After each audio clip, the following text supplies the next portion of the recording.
Looks like it's time to call to order the regularly scheduled September meeting. Starting with invocation. Lord, watch over our gathering today and provide us with insight and reasonable thought to come to right and just conclusions. See that we show mutual respect for everybody's effort and guide our actions for the good of all who are affected by our decisions. Allow us to understand positions which are offered and encouraged to represent our ratepayers with the best overall outcome. We ask you these in your name. Amen. Amen. I pledge allegiance to the flag of the United States of America and to the republic for which it stands, one nation, under God, indivisible, with liberty and justice for all.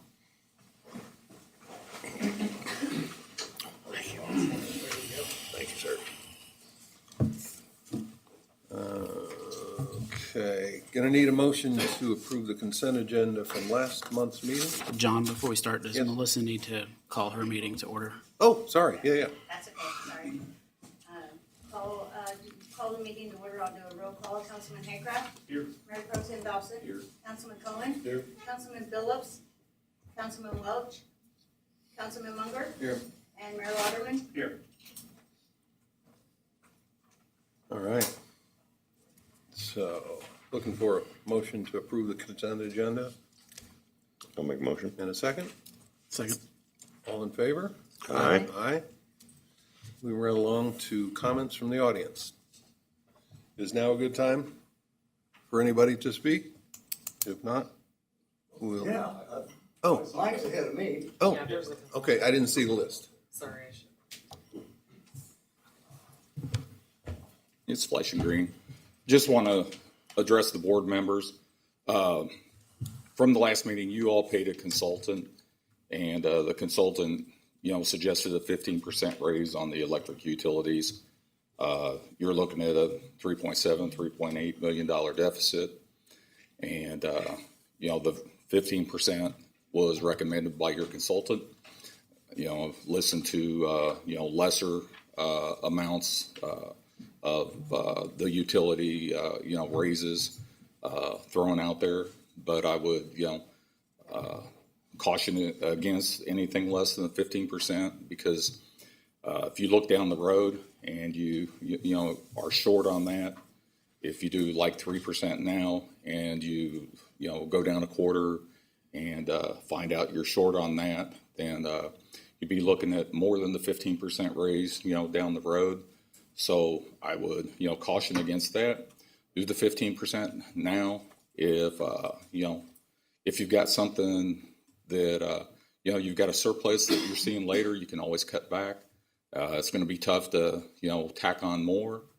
And what I would ask that you consider doing is you had a gentleman here last time that was a tough case, and you've got a lot of people that out there that are living on the edge, that you do have a choice of cutting back and staying where you're at on those late charges and on those reconnection fees.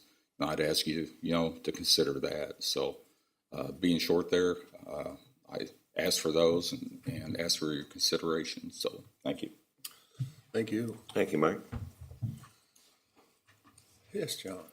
I think I'm next. Okay. On the sign-up sheet. You, Joe. I'm green. Good. I came here last week not expecting Mr. Gordon's filibuster.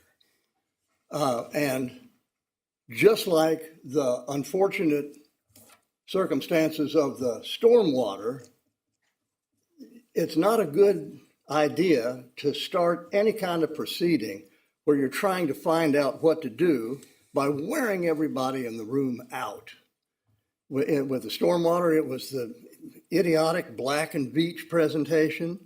And last week on the rate increase, it was Mr. Gordon going on and on for over an hour.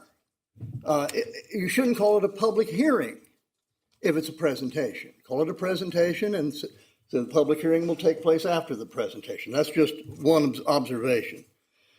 Now, regarding the rate, respecting the rate I pay, you guys are in good shape. And I got this. I think this came off Facebook, or it may have been emailed to me. But nonetheless, this is the proposed rate increase from before the meeting or the hearing last Monday. Then I got here for the hearing, and there's a new rate with different elements to it. And in between this and last Monday, the Board of Public Works did not meet. So who changed the rate? That's something that I think the citizens of Hannibal who own this municipal utility ought to be asking. Are you setting the rate, or is one of your hired hands setting the rate? And I'd like to be able to report what the answer to that is. Now, let's look at where we are. This is my last month's bill. And I asked to find out the total revenues and expenses for electric from last year. And I was nice enough to receive this by email. And this is year-to-date, June 2024, compared to budget and compared to, well, somewhere it's compared to, 2023. And then after the hearing, I went back to Mr. Krenhale and by email and asked him, I said, these figures that you gave me, are they accurate? And his response was to send me this. And this purports to be the same thing, all of the revenues and expenses from calendar year, or fiscal year, 2023, 24. And the numbers are different, not greatly different, but slightly different. The numbers are different. So I've got this and I've got this. This is a lot easier to work with, so that's what I did. First of all, let's look at my rate. My rate for electric for my home for the September bill had a rate of 12 something cents per kilowatt hour. You know, the rate stated is 9.871 cents, but that's not my rate. And it's not your rate. And it's not your rate. And it's not anyone in the city of Hannibal's rate. We all have different rates. The mayor has a different rate. And it all depends upon how much electric you use because of the meter tax, which you euphemistically call a customer charge. So the fewer kilowatt hours a customer uses, the higher his rate is. And so down at the bottom of this suggestion that, well, just conserve if you're a poor person and you're trying to get by, is nonsense. Because as you conserve, you're saving pennies, while the rate that you're paying for electric power goes up. But let's go from that. Now, what did the Board of Public Works pay for purchase power in the last fiscal year? 4.73 cents, maybe 4.74 cents. That was your cost. Now, we've heard from Mr. Gordon that there's no way to compare Prairie State and non-Prairie State electric sources, and it's too complicated, and there's transmission, and there's capacity, and there's Jolly Rancher, and whatever else goes into that. But that's on an annual basis, 4.737 cents is what the Board of Public Works paid last year.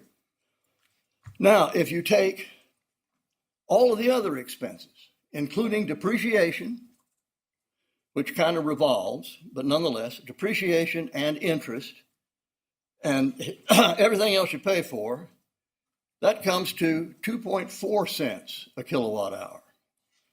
So the total cost to the Board of Public Works for everything, for all the expenses, is 7.1 cents per kilowatt hour.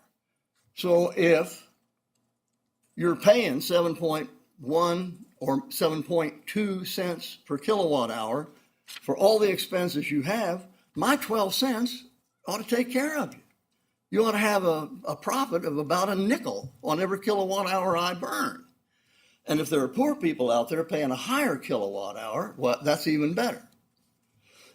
So based on my use and what your financial results were from last year, you don't need an increase except us owners and residential customers use a third of your electric power.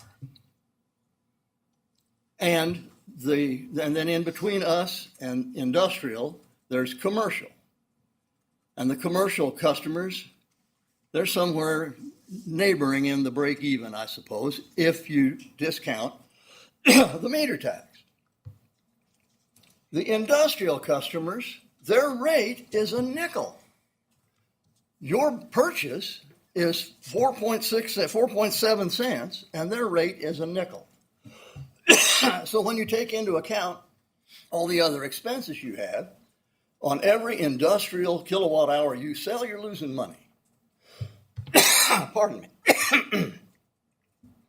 And maybe that's what you ought to take a real good look at. I may have to get a. Would you? That would be so nice of you.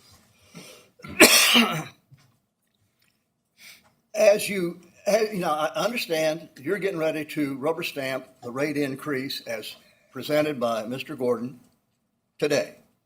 And if that's what you feel like you have to do, that's fine. I really appreciate that. Thank you.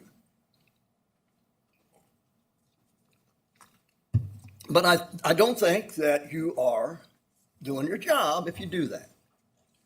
What I think that you should look at is trying to find out what kind of rate, if you took it all the way across the board, residential, commercial, three-phase commercial, 67 industrial customers and 5 great big industrial customers, for the first 2,000 watts, charge them all the same.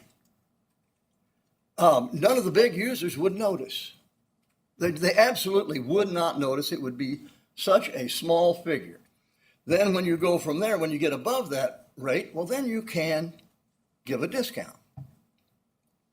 When you get up into the great big users, you can give an even greater discount. But I don't think you're serving us, the owners, if we are subsidizing some for-profit business in Hannibal based on we're paying more so that business can pay less. And an industrial customer, when we talk about the 67 to 70 industrial customers that you have that are among the big 5, we're talking about industries like Long John Silver's, industries like Kentucky Fried Chicken, industries like some larger churches that we have in our community. Now, why Kentucky Fried Chicken would need to be subsidized, I don't know. I don't think we should. Their electric bill is deductible to them, where mine isn't to me, and the mayor's isn't to him, and the council members, their home bills are not deductible. And so if you're going to try to find a fair rate, I think that you ought to, number one, figure out whether this is right or this is right. And I think that, I think you can do that. And then come up with a rate schedule where everybody pays more than what it costs you to send them their power, and see where you go. And I would also think that it would be in your interest and in our interest and anybody that runs for office interest if you diminish the meter tax and add it to the rate. That doesn't have to be anything severe. We're talking about a matter of tenths or hundredths of a penny.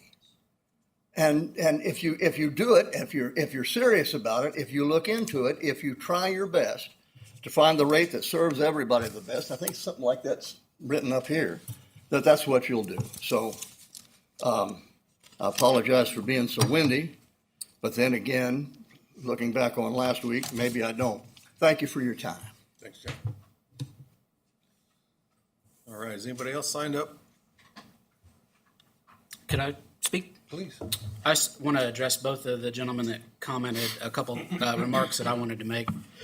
First, to Mr. Dobson, he discussed that our rate study indicated that we required this large percentage of an increase. Some items, particularly, I'm not going to read through the list, but the one that I have marked here, the cost of service analysis reviews proposed 5-year capital improvement plan and total projected project cost. To my knowledge, that 5-year capital improvement plan was never adjusted when it was learned that this big rate increase was going to be forthcoming. That was factored in to the rate study. If we want to tighten our belts and save some money, that capital improvement plan should have been adjusted and pared down before the rate study happened, and that might have seen a little bit different number on that rate study. So to that point, I wanted to make that. And then to Mr. Ling's point, I'm not sitting up here trying to stir the pot, but I have the same questions that you have. I was never informed. This was the rate at the last meeting. This was the rate at the next meeting. And I asked that question, if you go back and watch the YouTube, about that, how that came to be. So I appreciate both you gentlemen's questions, and I just wanted to respond to both of you. So thank you. John, thank you. Mm-hmm.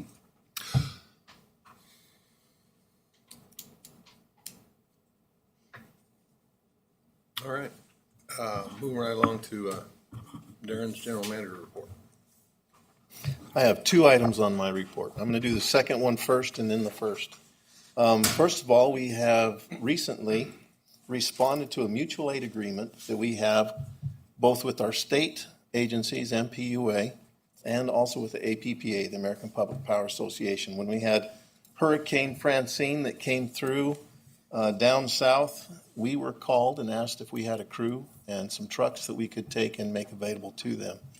And because of the agreement that we have, we were able to send a crew. We had 5 of our linemen and 4 linemen supervisor with that. We were able to send that down. They went to Plaquemines, Louisiana. It's a little bit south of, anyways, it's kind of the heart of Louisiana. They were there right as soon as it was safe. They went in. They were able to coordinate with that municipal utility. They helped put up a lot of poles, a lot of transformers, put a lot of stuff into place. And as soon as they were no longer needed, they turned around and came home. And they will be paid for by Plaquemines. They will actually write the check for the time and materials and the efforts that they made. Will be made whole, but it's one of those things that's a great, great insurance policy. I will also tell you that our guys are pretty well sought after because they are very professional. They've got a great reputation and they're safe. They make sure that they do things in the right way, and they're educated, know what they're doing. They're very skilled at what they do, and so we're very proud of them. And Jared, thank you very much for having them in that type of shape. So applause to you there. Back to the first thing. Let's get right to business. Darren, excuse me, can I ask a question about your first item or second item, I guess? Sure. On the mutual aid side of things, what's our policy or how does that work?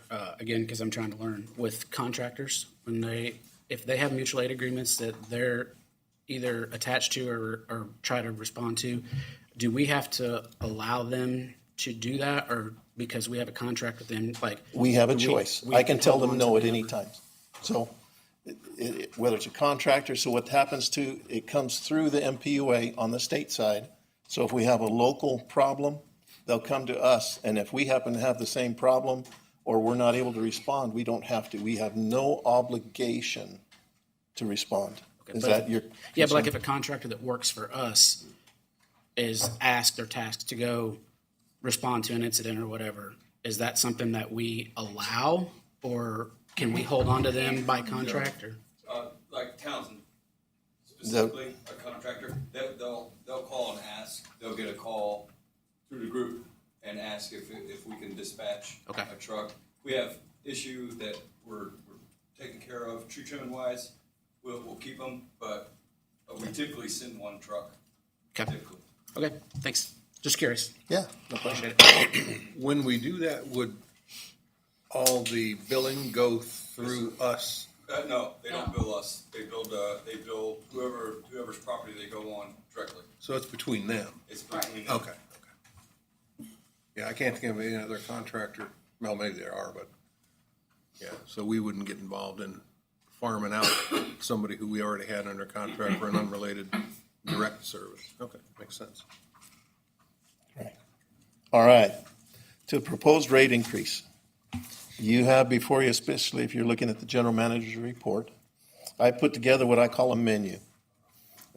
I believe, well, Mr. Ling's already gone. He's fast. I hope I didn't bore too many, but I hope I was informative and that everybody is informed and knows exactly why we're doing what we're doing. We have rates that are based on fixed charges, others on commodity charges, and we have the proposed. We do have a huge bill coming to us in capacity. We've already started the beginning of this month, September 1. We have been paying that $718.83 capacity per megawatt hour per day.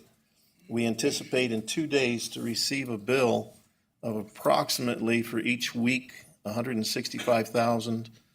That will add up per month of being $663,000 a month for the first quarter, which is roughly September, and 3 months is $1.99 million. Unfortunately, it's paid. There's no give in that. Whether we burn 1 kilowatt or 1,000 or 1,000,000, that's what we're paying. We cannot avoid it. Now, with that, there's a menu, and again, I'd encourage you to take a look at the general manager's report. In this menu, we have the rate adjustments and changes that we have talked of. Number one, the 15% electric rate increase. I will tell you that I recommend that we do this. If we do that rate increase, there's 2 amendments that I would ask that you make in any decision. Number one, we need to change the provisions. As the mayor had pointed out very well, those people that are receiving utilities that are out of town, we actually need to increase their rate. And what I would do is we would ask you to amend the general rate provision by removing a paragraph. And if you look on your notes, it's on page 47. You can look and find that exactly where it is, because in that it describes and says that the out of town people we serve can only have it at 40%. Increasing that changes that. So by taking that out, we're not going against our own policies and procedures. And so therefore, what we recommend is going up by $2.45 to their charge. And so that would be a motion together for that 15% increase.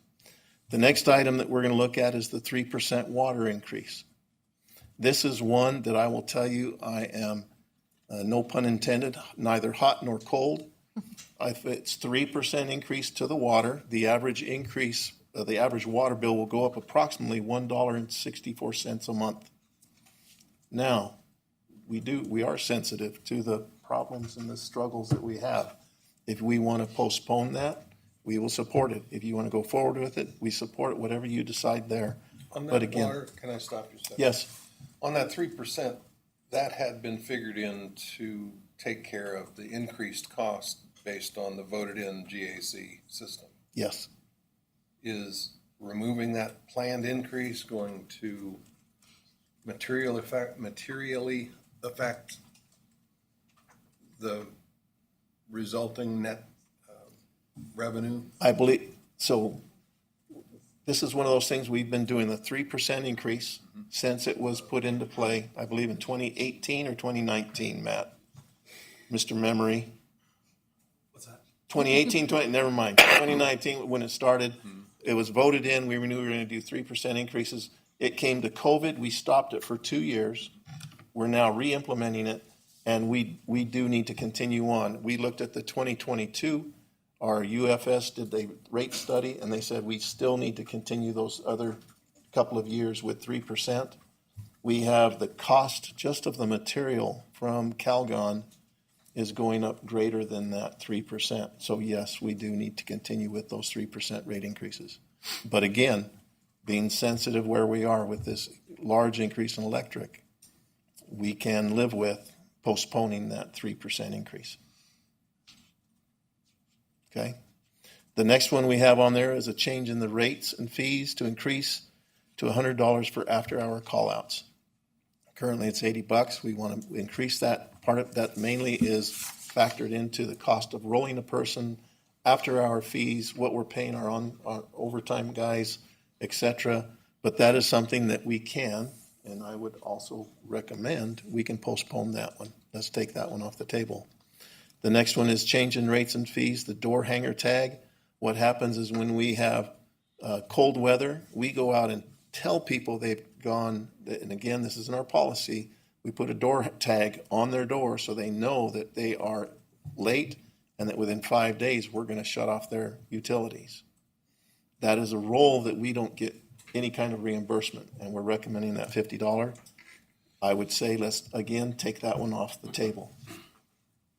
The next one is to move the current penalty charge maximum from $20 to $50. This, right now, it's a 10% fee, so if you have a $100 bill, we're going to charge you $10 late fee if you don't pay. But if you have a $500 bill, we charge 10% up to $20 and we hold it right there. So anybody that's over $200, we're not collecting that, and we believe that it would be appropriate to move that to $50 instead of the $20. This is another one that I would say we can postpone. Then finally, we want to move the meter tampering policy into the schedule of rates and fees. This is people that go out and they mess with their electric meters. They can break them, they can harm them, they can get into them and wire things, and it's dangerous, but they're also stealing. And right now, and in my paper that I've given you is I'm in error, was that the first offense was $85. It's not, right now it's $75. Right now, the second offense is $100, and the third offense is the $500. We'd like to change that to being the $125 for the first offense, $250 for the second offense, and the $500 for the third offense. And this is an item that we do not accept theft, and we will involve the police and all of those to have reports and stuff created. That is the menu that I offer to you that we need to discuss. I'll shut up now. Any questions that you have, we'll then go through. Paul will present this in more detail again, and then we'll turn it to you to have you, again, there's that menu that I'd encourage you to look at, and that's my opinion and my direction. Fiscally, my job is to bring to you the things we need to change. These are what I would recommend, both postponing and making sure we get done today. That's all I have. Okay, does anybody have questions? Do you want to go over this? I have a lot, actually. Do you want me to do it now, or you want to wait till we get through all the reports and we get down to the rates and fees after Paul Probably does at his the end thing? if it's all right. Yep, that'd be fun. All right. No questions of Darren. We could go right to Mr. Munsling for his operations report.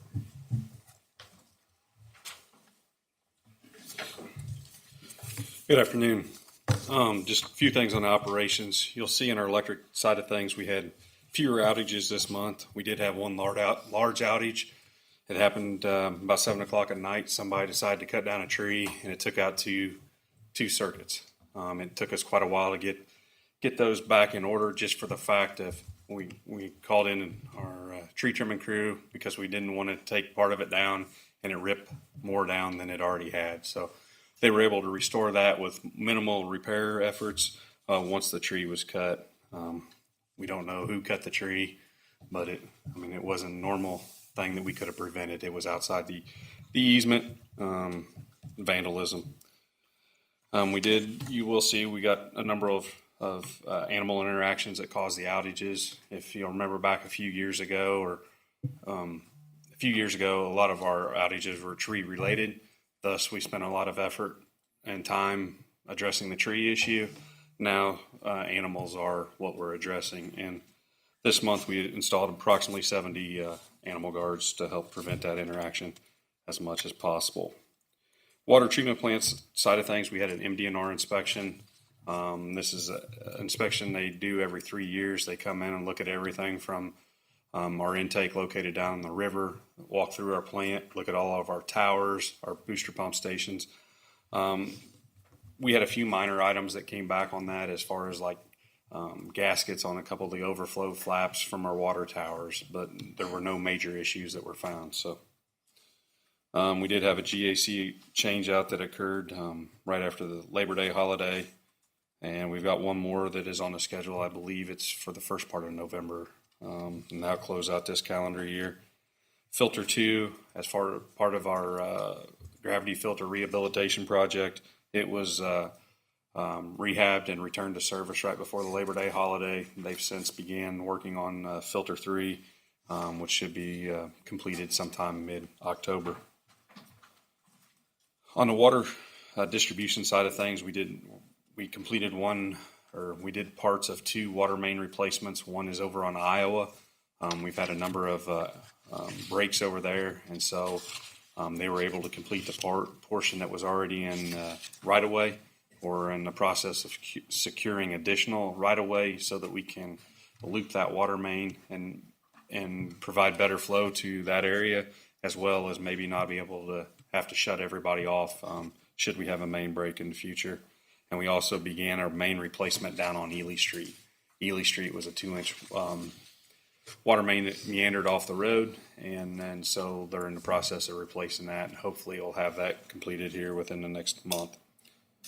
You can see at the wastewater plant, our daily flows were lower than July, and that's mainly attributed to the lower river levels and removal of I&I from the system. The collection system, we had no SSOs for the month, and the crews spent a lot of time TVing and cleaning. That is something that is mandated from EPA, that we clean or touch every part of our system every 5th year. And so we've got it broken up and try to take advantage of the warmer weather when we can have our vac trucks out without the hazard of them freezing up. Technology related, we're continuing to work with NISC on an outage management program that will require transition of the GIS data to be housed with them. Then we've continued on replacement of our computer and other technological items, just so that we're up to date on them and still have service and still have updates with those so that we can maintain our system. Safety wise, we had a safety meeting on bloodborne pathogens. That is a requirement of our insurance carrier as well as OSHA.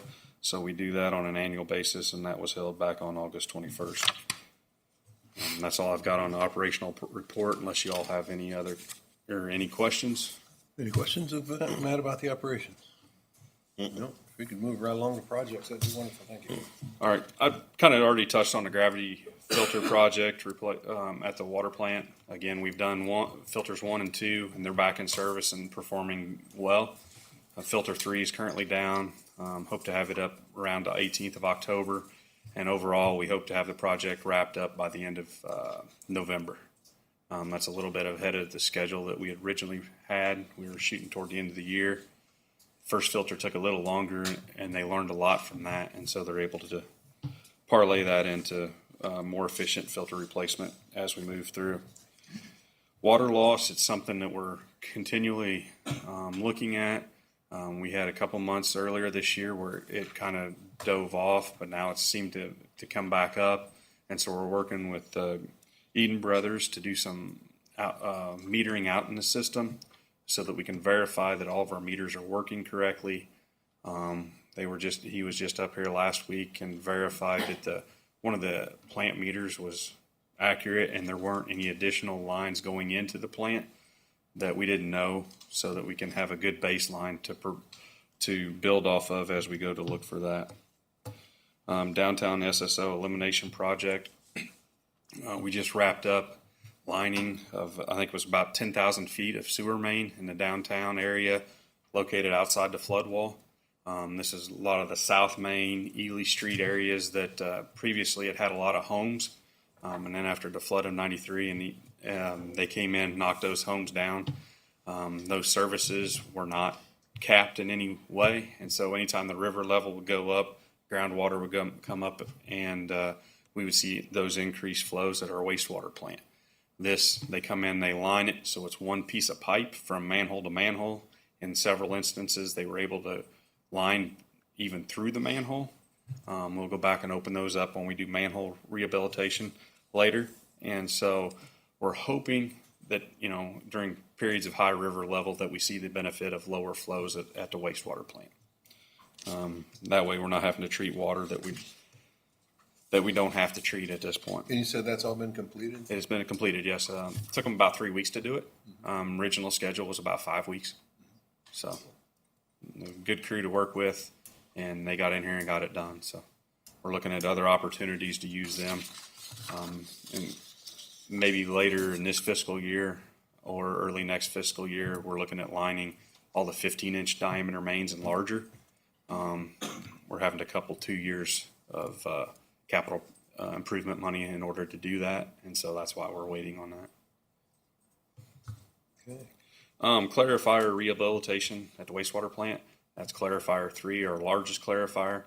We had the crew in here in June doing painting of the metal components of it. There was a couple issues, and they've been back and done some touch-up work.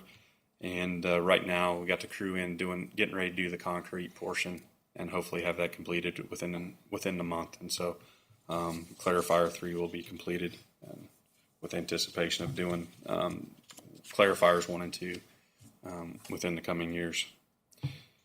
North Street Storm Sewer. Contractor is supposed to be in town this week and doing prep work. They're going to start doing excavation next week was the original plan. I'm still waiting on a finalized schedule on that. They hope to have it completed in 90 days. And so we look forward to that being completed. Second phase, it's been turned into MDNR for their review and approval, and then it will go out to bid. Again, that's from the old bridge approach roughly up to the 5th Street overpass or Reservoir Street. And then we're working, now the design will turn from Reservoir Street up to approximately Grand Avenue. That's the third phase that is funded partially by the award of money. Bear Creek Dam improvements, where you got finalized plans. We've got MDNR approval. We sent those off to the Corps of Engineers for final approval before we give them to MDNR for the ARPA money side of things.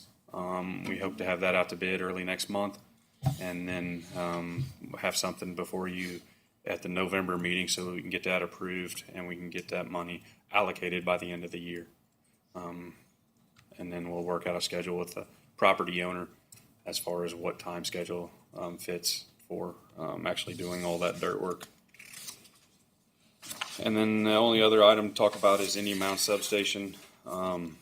We've got the civil or the site work out to bid right now. And we'll get those bids received late next week, I believe it is, and then come to you all next month with the recommendation for a contractor on that. That's all I've got, unless you all have any questions. Any questions? I do have a couple questions. On the water loss, what percentage are we at now? I think it's 28%. I don't know exactly.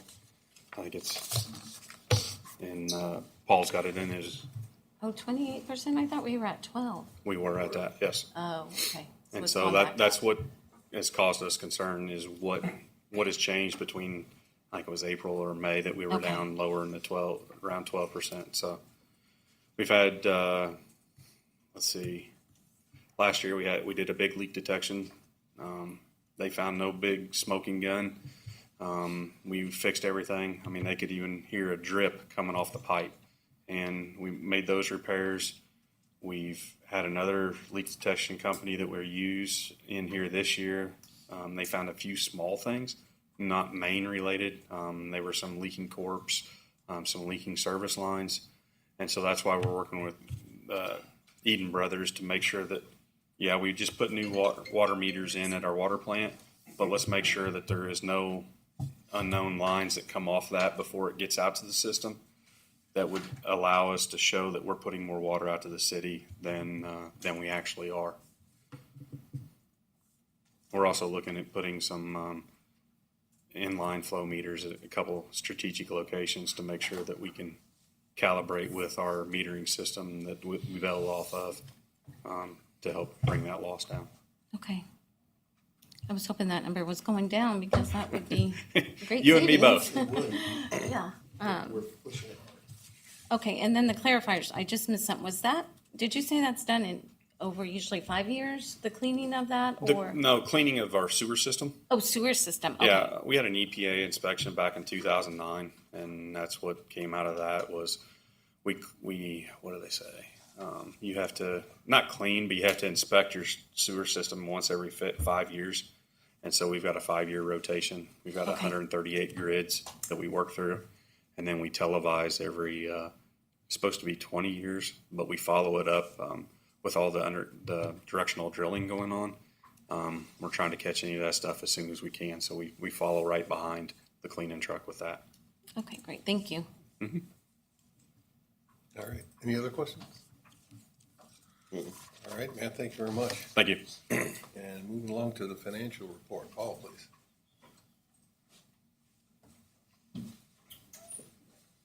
All right, members of the board, council, let's do a financial report for August.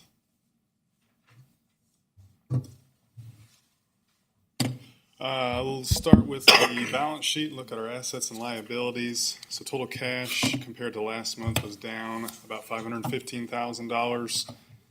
Like Matt had just mentioned, we do have significant capital projects ongoing right now, and so we are making payments on those projects in each of those funds as the work is being completed. And so we are seeing that cash come out. The only other significant change on the balance sheet was a decrease in payables. We made our debt service payment on the sewer fund, and that was sitting in accounts payable in July, and so we got that paid and it came out. Utility-wide, total assets are down just slightly from a month ago and are about 3.1% less than a year ago. So, next page is our income statement. We are in August, and so utility-wide, across all three funds, we did have a net income that was about $295,000 more than budgeted for the month.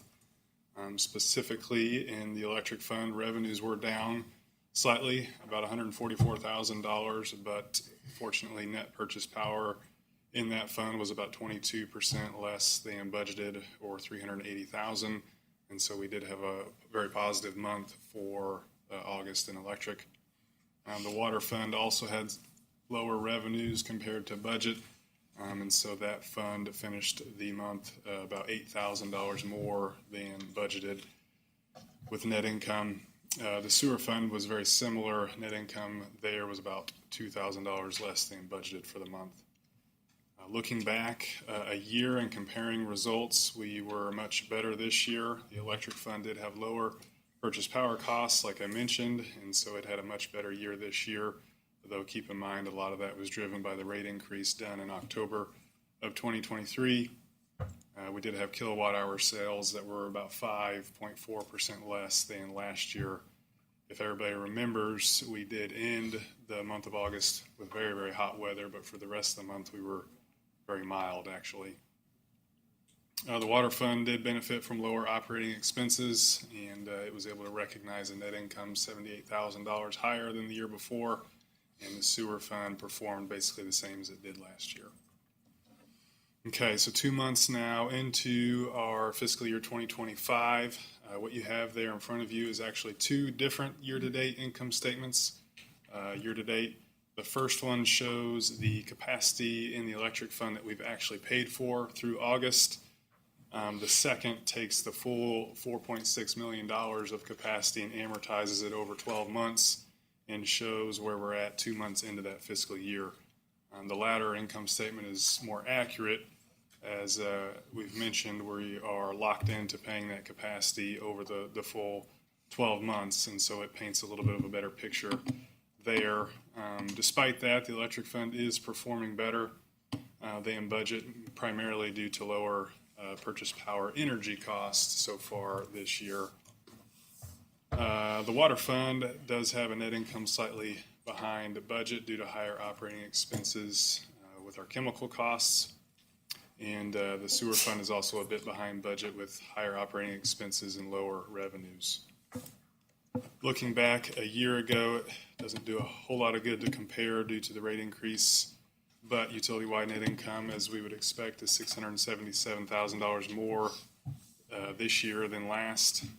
Operating revenues are up about 6%, and net purchase power is down by about $267,000.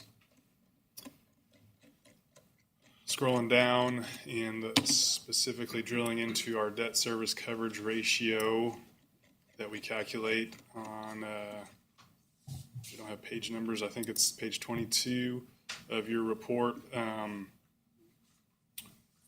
We're showing the debt service coverage ratio based on the amortized capacity, and so what we would pay for the full fiscal year right now in electric, we're at 1.95. Obviously, August, year after year, is our highest revenue month, and so we are definitely seeing that with an expectation that revenues are going to decline significantly as they do every year in the fall. Water is at a 1.59, just down a little bit from the month before, and sewer is just over 4.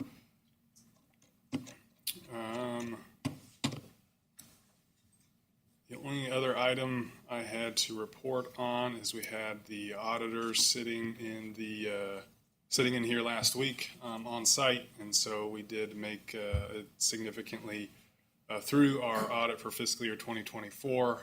They're going to be wrapping everything else up remotely, with the exception of one item that they might come back for. But things went really well. They had a young team, but a good team, and so they did good work for us, and we'll be continuing to wrap that up hopefully by middle of October, and then we'll get the final adjustments with loggers in late October, early November, with the expectation to present that audit to you in draft form at our November board meeting. And we do plan to have Williams Keepers present that for us. And just, I guess, a note on that as well. It is the auditors that do determine whether or not we default on our rate covenants year after year. And so that would be finalized with that audit. And then once we do default, we have 60 days or till the end of December to file a disclosure informing the leaseholders of that default. Okay, any questions on the financial report? So it's only calculated annually? Correct, yep. Because like right now, obviously, according to we're good. I mean, we're over the 1.25 for the electric and the water, and the sewer is significantly higher, but. Right, yeah, so we calculate it every month internally based on where we're at. If we wanted to, we probably could reach out. It would require us to send them all of our financial information if we wanted them to calculate it for us monthly. But yeah, the official calculation is done during our audit. I guess just because my concern is we keep hearing these big scary things about this debt service ratio and not being able to fund it, but we're, by your report, we're meeting our requirements as of today. Right, so yeah, we defaulted June 30th. As of today, we're at a 1.95 with amortized capacity, but keep in mind we haven't paid a single dollar yet for the $4.6 million increase in capacity. We'll actually pay that first higher bill this coming Wednesday. Okay, thanks.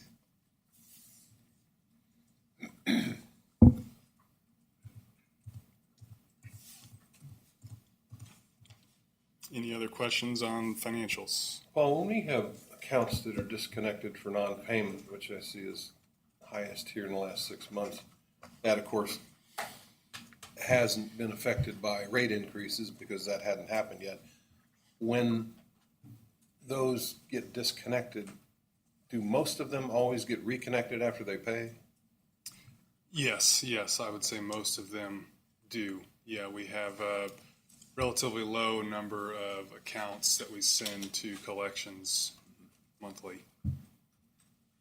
Yeah, I know disconnect is the best way to get people's attention, but I just didn't know if the increase in the number that has happened from July to August was a concern or what might have been the cause, but Yeah, if you got any insight? certainly August, people are seeing higher bills, running the air conditioners quite a bit more. That NECAC funding that is available, the funding from Douglas tends to run out quicker because the bills are so much higher.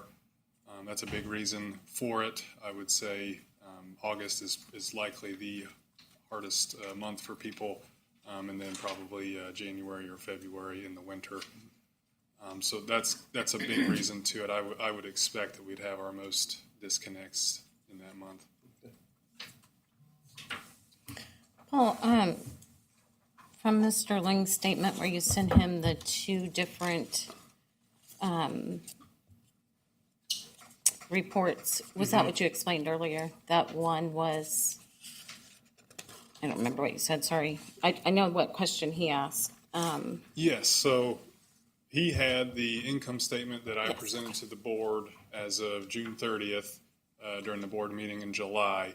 And then what I sent him, in addition to that, was the income statement that we officially sent our auditors. So the difference in those two income statements was the conversion from cash basis to accrual basis. So all that purchase power that we purchased in July that related to June purchase power, we had to account for that. And so there was slight differences in the purchase power between those two income statements. Thank you.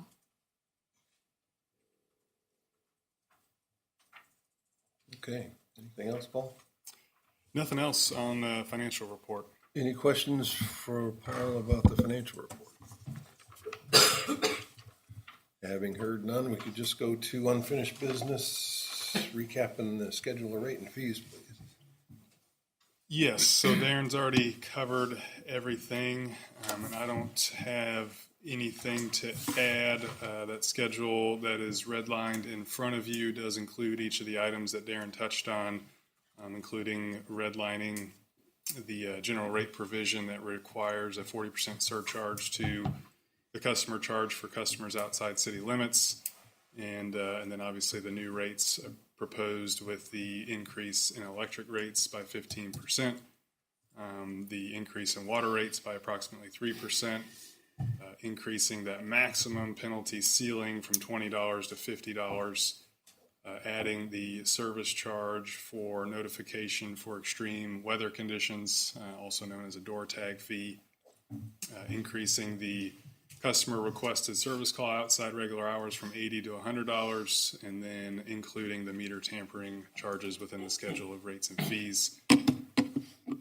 Just some logistics that I was working out, and so right now, or at least for the last 3 months, so starting in June, our capacity payment to MISO was $618 a day, so about $4,326 a week. Starting on Wednesday, that will increase to, get the exact number here, $144,556 a week, or about $607,000, $135 a month. And then we will go into winter, so December, January, and February, and we actually won't pay $1 to MISO for capacity because we had that 75 cents. We won't pay anything to MISO for that. And then starting in March through June, we will increase again to paying about $134,000, $289 a week, or $564,000 a month for capacity.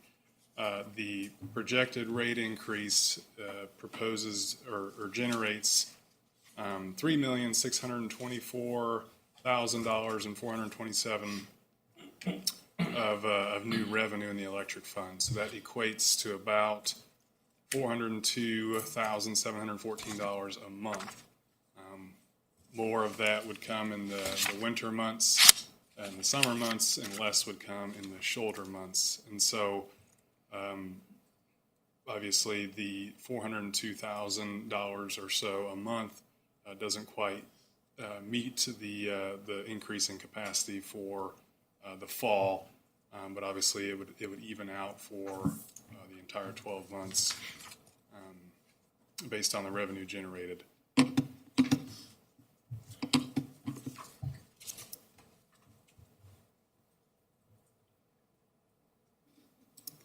Okay, so again, you've got the following rates on the proposed schedule in front of you, and so I think that's all I've got for my official line item. Darren's laid the rest out for you. Okay. We,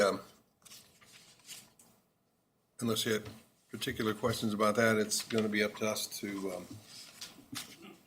adopt the increased rates. And Darren has put on the table basically an a la carte, what he believes may not need to be put in there. So I don't know if we want to just talk about each of the bullet points individually and whether we believe adjustments should be made to things like the late fees and the door tags and things like that.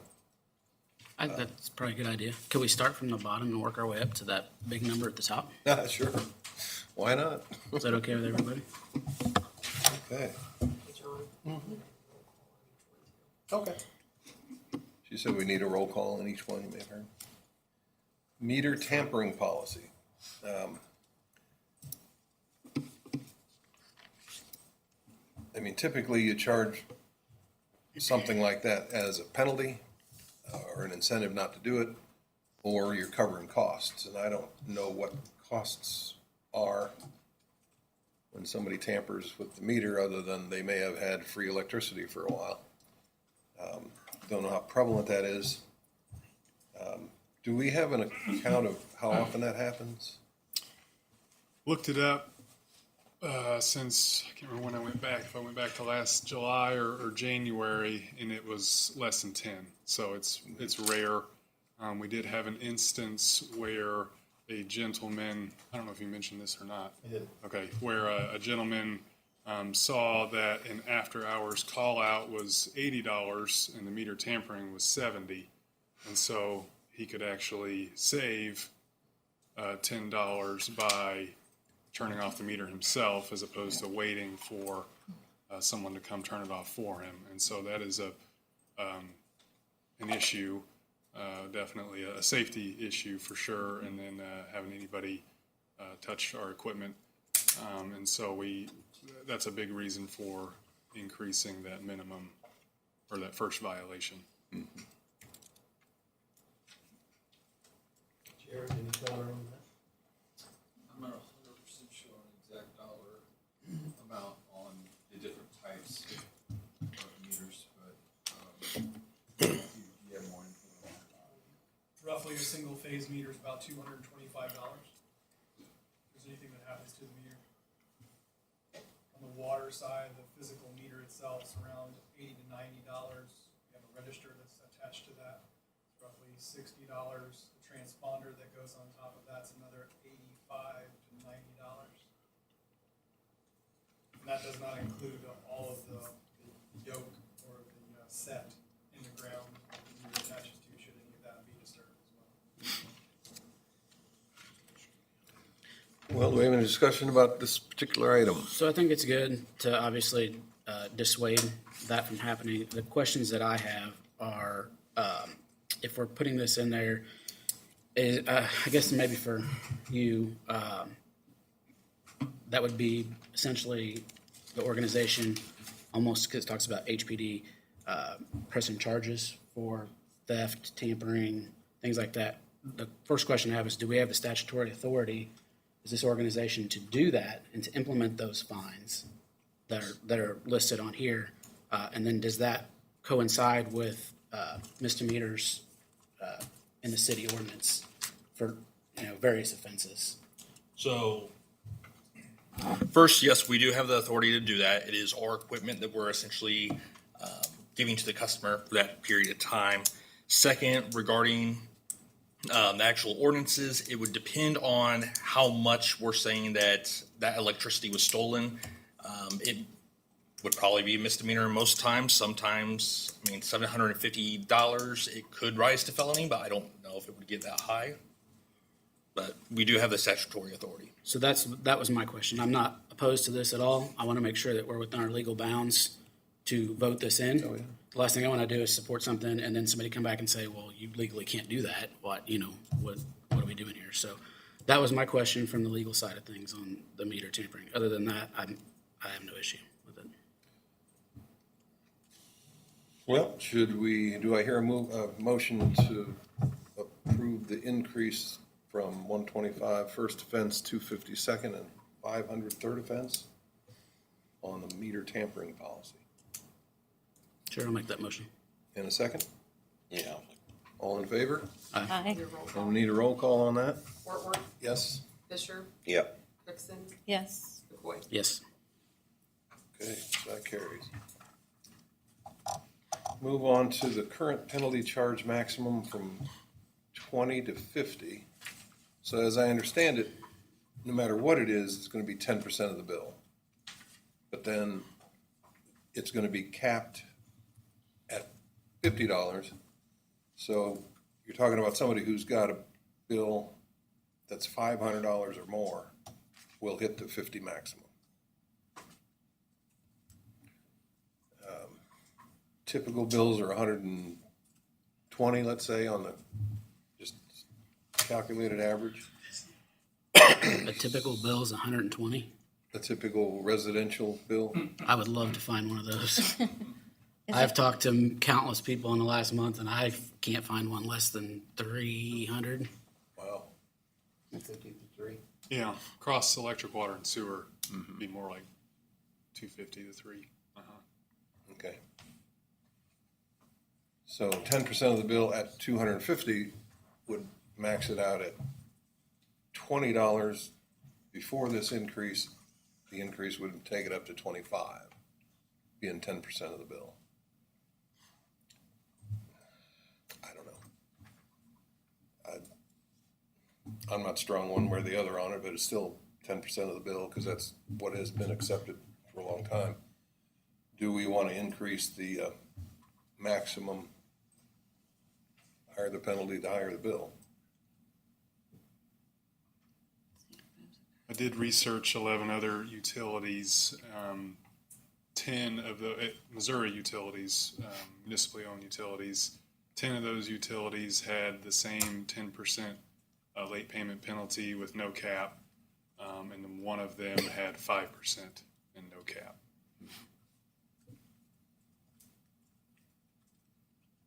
Well, in my opinion, if we're gonna do this rate increase, and I forget what you told me the other day, how many customers do we generally charge? How many are usually late, I guess? Isn't there like is what I'm asking. 1,700 delinquent accounts in your report? Yeah, 1,700 is the number of delinquent accounts that we had, Delinquent, okay. which is high. We're usually closer to 1,600, I would say. So we're already at 1,700 delinquent accounts who are already struggling to pay their utility bill. And so now we want to increase it to their already struggling financial responsibility. Can we leave it where it's at? Yes, Absolutely. absolutely. Yeah, I mean, if we're gonna slap them with an increase and then raise what it's going to cost them to pay their bill late, I think we should leave it where it's at. I'll make a motion to leave it where it's at. Second. All in favor of leaving where it's at? Aye. Wortworth, Yes. Fisher, Yes. Cookson, Yes. Boyd. Yes. All right, moving on to door tags. We don't have any charge now, but we're proposing adding a $50 fee for every door tag, and those go out how many days after the bill is due? Is it Was it 17 17? days after the bill is due? Yeah, so account becomes delinquent on that 18th day after the bill is generated. So the day after the due date. The account goes out for disconnect 30 days after it's due. And so that door tag would be generated when the temperature is greater than 90 degrees or less than, I believe it's 40 degrees. And then that door tag would indicate that utilities would be disconnected 5 days later. So basically, there's a 5-day window. So a there. door tag being on there already assures that we're getting the late penalty. Yes, the late penalty, yeah. Late penalty is separate from the service charge. Right.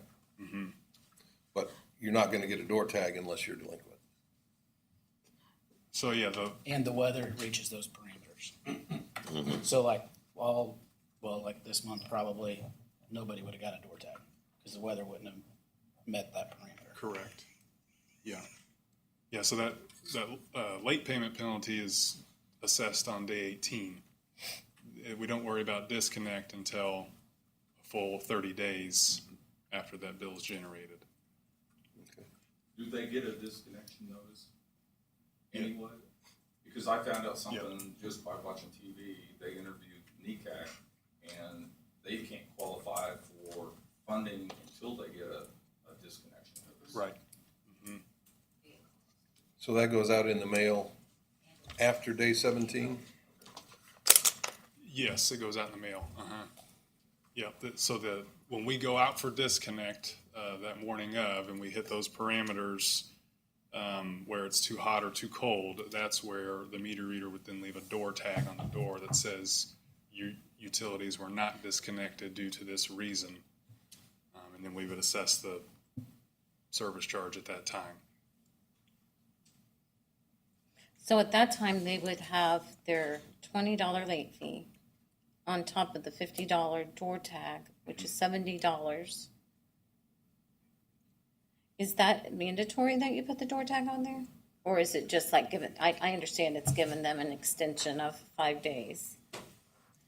Right. The door tag is not mandatory. It's the Missouri Public Service Commission, which we don't have to follow, but we always have Okay. as a courtesy. So you're up to 70, and then what's the reconnect fee on average for a residential?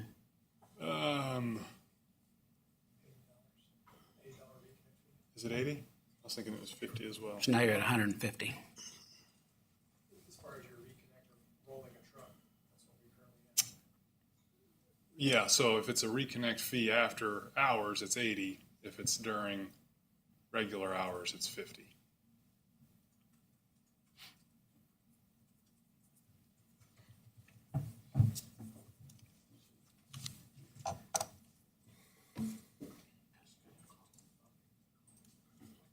So do you want to leave that one alone as well? Is that what you're Well, there's suggesting? already a fee for it. Is there already a fee for it? not. There's not a There's fee not. for it. Okay, I'm sorry. I misunderstood. I was reading this as there is already currently a $50 fee. No. No, Okay, this sorry. would be new, what we're asking for is new. Okay. I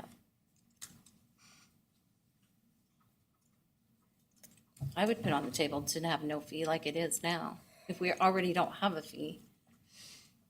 Make a motion to remove the door tag fee. Second. I'll second. Fort Worth. It would be nice to have some additional incentive to make sure that that doesn't get to that point, but I'm kind of in agreement the small amount that it would generate versus the additional burden on somebody who's strapped already and maybe hasn't made it to NECAC to try to get their stuff. My vote is agree not to add the fee. Yes. Yes. Fisher, Yes. Cookson, Yes. McCoy. Yes. And just for clarification, I think, so I'm making sure that, that we're on the same page. Again, the door tag fee really isn't a deterrent for that. It's only placed when there's severe weather above and below a temperature. So what, 3/4 of the year, if you're delinquent, you're not getting a door tag. It's only just to help protect, because we're not going to shut the power off if it's 0 degrees out. Correct. If you're delinquent. It's tag saying you are out. And once If the it weather had been normal, changes, we would've- yeah, you're as soon getting as in 5 days, we will. Got it. And again, like Paul said, it's not a state law, but we follow the PSC required. This is something they do in other utilities, and we're following suit, but we will not do it. That's just great. All right, next item is call out after hours. Increase to $100 an hour versus the $80 an hour. is it hourly or just a one-time? Oh, I don't know. It was one time. Just one shot. Okay. No, I know that people who get called out, or people who do this, when they get called out, they get paid for a minimum of 2 hours? Okay. So our hard costs are, let's say they get paid $28 an hour times 2 hours. That's almost 60, and you load that with taxes, insurance, dealer preference options. It's You're up to, overtime. and it's overtime? It is.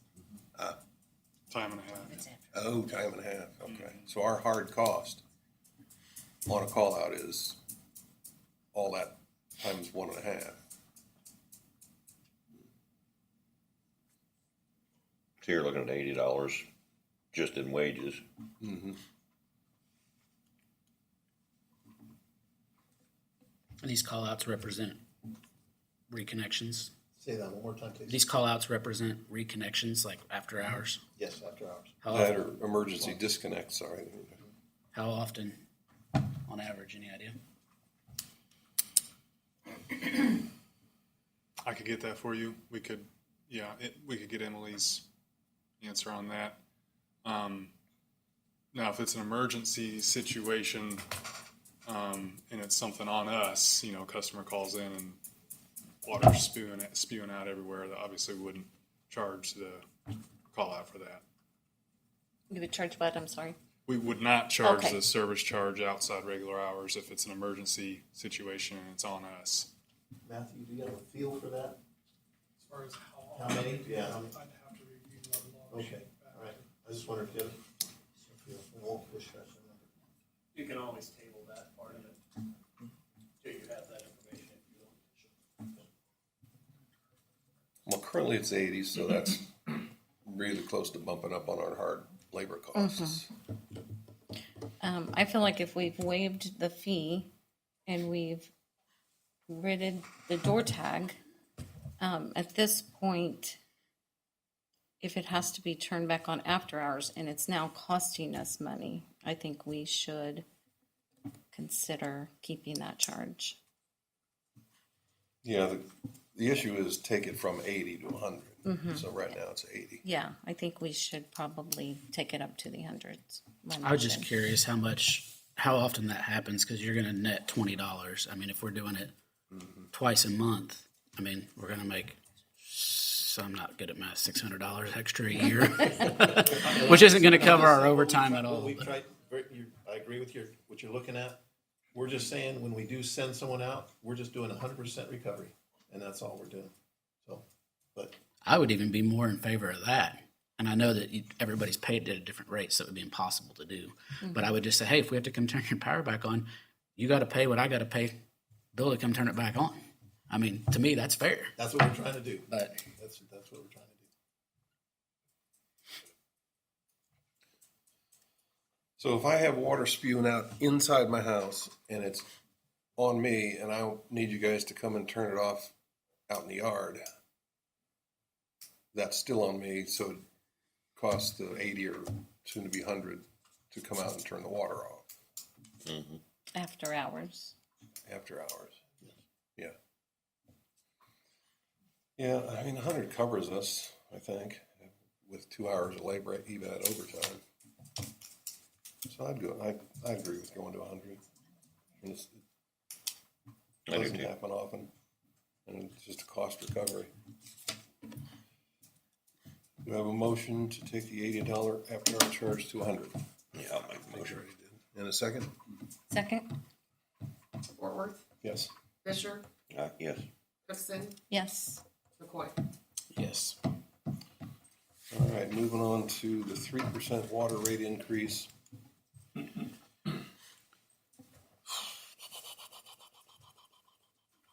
I'll jump in with a question. On Darren's report here, it says per the UFS 2022. Is that the last rate study we've had on water? Yes. So we're 2 years out of that. What is that 2020? I guess I haven't seen that study. What does that span? What's the projected lifespan? Another, is it 3 total? It's through fiscal year 2027. So we would have this year, 2025, well, we're in 2025. We would have 2026 and then 2027. 3 left. I'm sorry, what was your question, Daryl? Just that rate study on the water it was 2 years ago. Okay, I'm sorry, I And didn't. so I just didn't know how much had changed in those 2 years, obviously with the economy and everything else. I don't know what it costs to do another rate study. To me, as a new person on the board, I wish we would have figured out a way, and if it's too late now, but if moving forward to try to figure out a way where we get those rate studies together, Yes. mirrored up to where the board, whoever it is at that time in 2027 or whenever the case may be, gets the rate study for everything. So then we really have a good snapshot of what we're looking at. So what we try to do industry-wide is we do that every 5 years. What we did with the water, because we had COVID, we had that necessity, we did just a re-up of the water. We didn't touch the electric. We will do exactly that. You're right on target, so thank you. In the future, we need to do that, but we'd probably do that every 5 years and stay on target. Another thing we might consider is that the water production increased because of the equipment, the filtration, the GAC, new building, new tanks and everything. And I don't know if that increase, since the sewer charge is the same as the water goes up, sewer goes up. My question, I don't know if it's actual or rhetorical, but back when the increases started due to the GAC, did the sewer need to go up? And I don't know if I've answered my own question by looking at the financials, because the sewer is pretty good with reserves, and it's been increasing a little bit, and maybe it's been increasing a little too much based on it following the more expensive GAC filtering system that had its planned increases. So maybe we might consider disconnecting those, instead of one for one. Maybe just increase the water, which would not naturally filter over to the sewer. Well, that was my question too. A 3% water rate increase is essentially a 3% sewer increase as well, correct? Oh, okay. No, it's separate rates. We bill the sewer based on gallons of water used, but it's at a separate rate. Yeah. I was wrong. Totally wrong. Okay. So in order to increase the sewer, we would have to specifically itemize that as an increase. Yeah, we'd come to you with that number. Okay. I was totally wrong about how the association worked. Me too. Yeah. That's what we're here to do, learn, right? Oh, right. Okay. Do we want to engage the 3% water increase? What's that look like? You have residential in here. What's that look like for commercial and industrial? It's a good question. Just a ball. I mean, I'm not down to the cent. But. General Mills probably uses the most water I've ever used. Yeah, we put together analyses for our largest customers, General Mills, Watlow, Enduro, HLG, both electric and water. So I can pull that up here if you would like. It's okay. I mean, I was just curious on like what the different, you're talking $1.64 for residential. Are you talking $18 for industrial? Or are you talking $600? Right. Which when you get into those big corporations, like you mentioned, like we talked about earlier, $600, they're not even going to really probably notice, but doing our due diligence, I mean, I don't know. I don't have it in front of me. When was the last water increase? Was that in 2023 as well? Yes. And what was that? 3 as well. 3 as well. 3%. And does the rate study, I guess, does that rate study predict a 3% increase the remaining life of that study? Yes. Yep. So 3% every year for the next 3 years? Yeah, it'd be 2 years after this year. So. Yeah. And I had talked to Darren about this, and I believe, correct me if I'm wrong, that my concern on this was if we do not vote on this, in 2 years, would that 3% be increased to even more? And he assured me it would not be. It would still be at the 3%. No guarantees unless something significant happens. Is that correct? Correct. I would, if you postpone it, I would just simply say, we're still gonna take it, we need 3 more years at 3%. If we postpone it 1 year, we'll make through it, but I will come back to you next year with another 3%, 2028, 3%. So that's just 1 year additional to the rate study. There will be a break. In other words, we need 3 more increases of that 3%. If we postpone it a year, which is fine, we can just make sure, but I'm telling you, I'm gonna come back to you again next year and say, we need that 3%.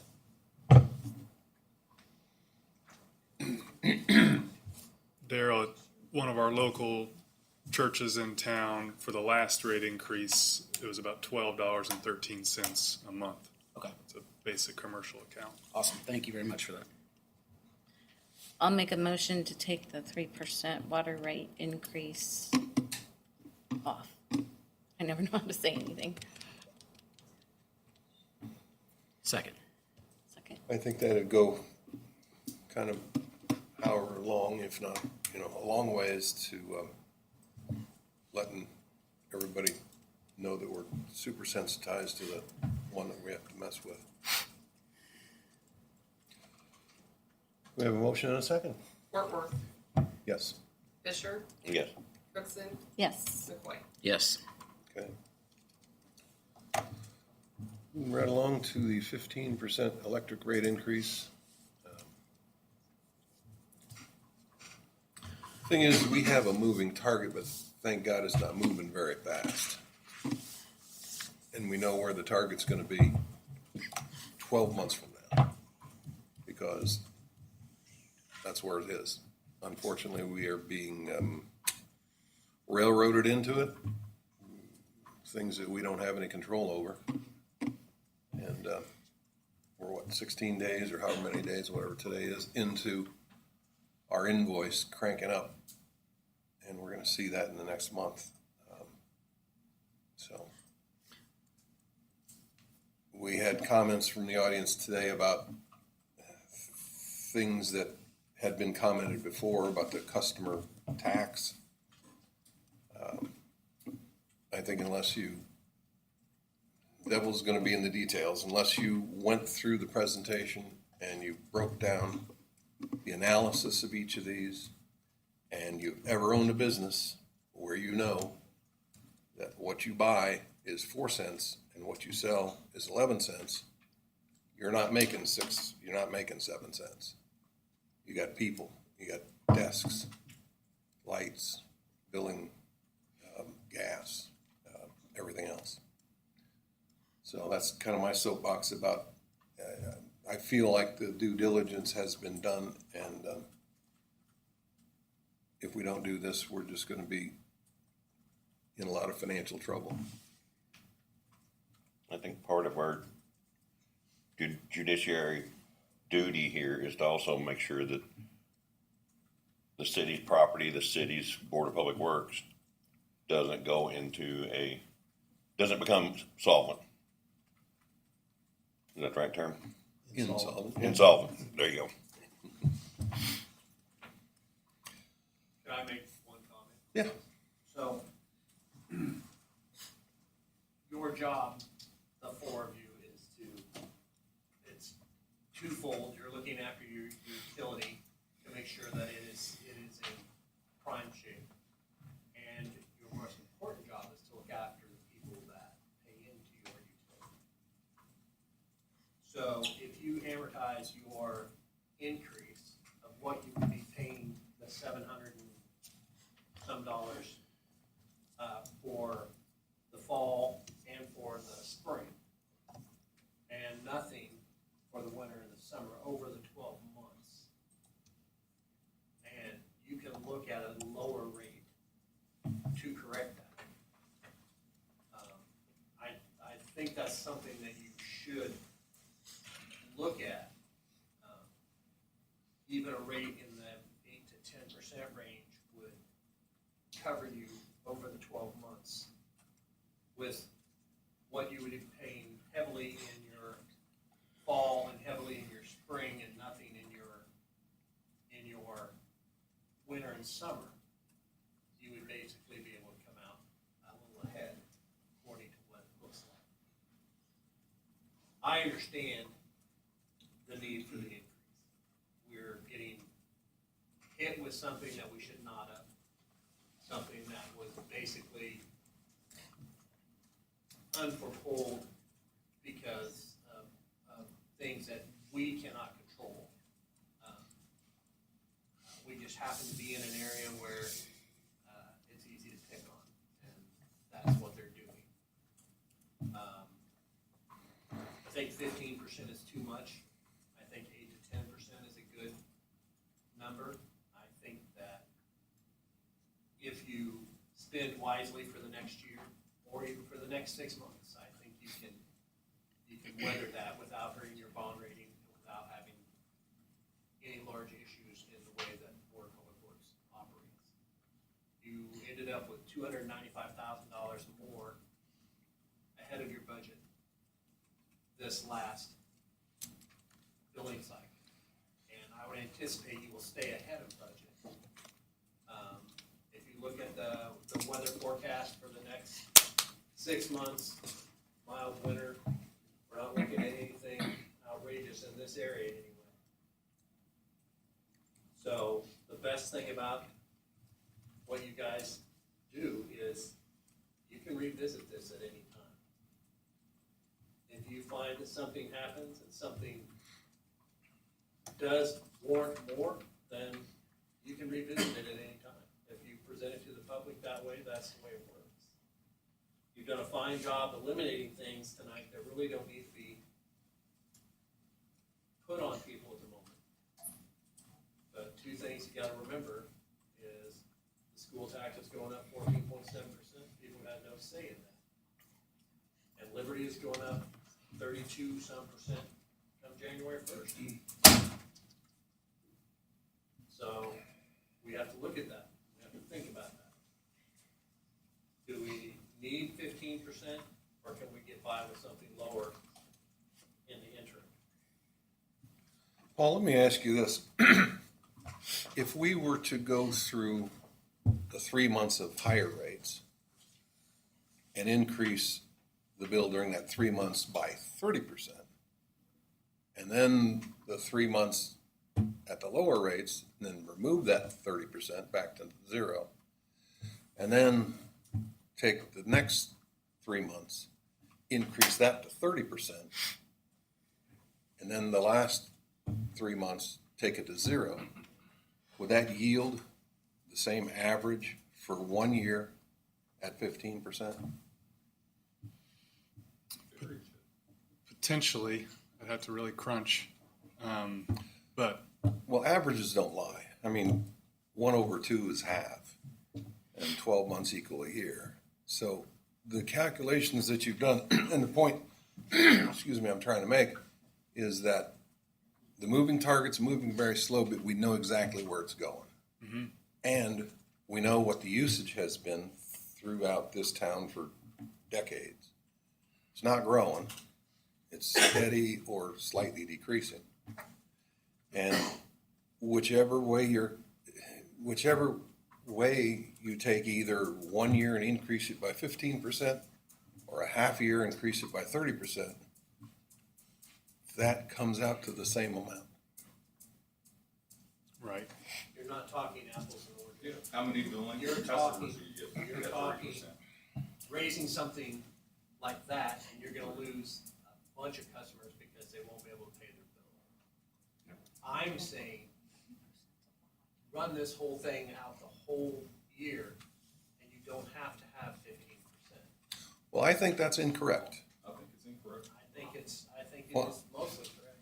So, The calculations that I have seen through the studies, the people we hire have figured out that the increases are there, and we know what months they are, times the usage. It comes to the 15%. I mean, averages are averages. I'd have to probably respectfully disagree with that, just because of the fact, like we talked about, I mean, the electric fund generated $377,000 extra last month. I know you budget for things like that, but you have no idea.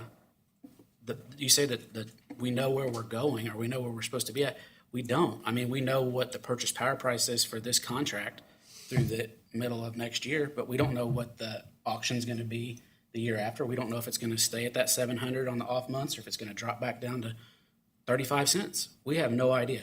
Our job, like the mayor said, is to do what's right for the ratepayers, the taxpayers, the citizens of Hannibal, and to keep this utility financially sound. If it takes putting in a little extra work on our part, your part, Paul's part, the city council's part, we owe that to the ratepayers. We owe that to the citizens of Hannibal. My proposal is we stair step it. We look at a rate increase tonight of somewhere 3.5% to 5% over the course of the next 3 months. See what that generates, see what our cost is. If we have to dip into our reserves because of that, then in 3 months, when we look at it again, then we can raise the rates another 3.5%, 5%, 6%, whatever we need to get to cover where we need to be, and also to replenish what we took out of that reserve. That's hard numbers. That's things that we can go back to the taxpayers and say, here's where we're at. But we have no idea what the weather's going to be like. But it doesn't cost us anything to do that other than some more time, some more number crunching, and a couple more meetings. And that's my proposal. There's a couple things I wanted to address before I got to that, but we kind of segued into that. So I do want to talk about a couple things real quick first, and then that will be my proposal and probably a motion that I will make. But I have a couple questions. We talk about the amended outside the city customer charge increasing to $245. How many meters do we service outside the city right now? As far as electric, Yes. It better damn well be zero. it's below 70. It better be zero. It's not. How are we doing that? What's that? It's against the law for us to service meters outside the city. 386.800 municipally owned electric supplier services outside boundaries prohibited. Are we in compliance with the law?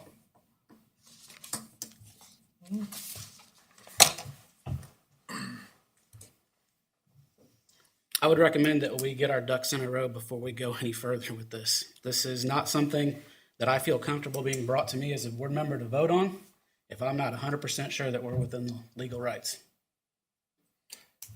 The one thing to note is that this does say at retail. We are not charging retail. This is what that prohibits.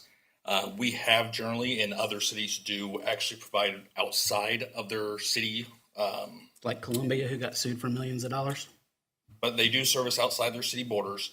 Our ordinances state that we charge them at an increased rate. And then we also have a new ordinance recently that actually prohibits any newer customers unless we are going to make them annex into the city.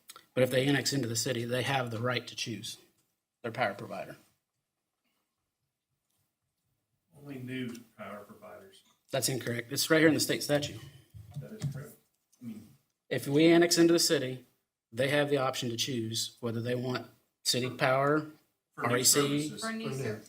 not for existing services. If you annex into the city and I have REC, I live out on Brook Road and I have REC, I can keep REC or I can have Hannibal Board of Public Works providing me electric.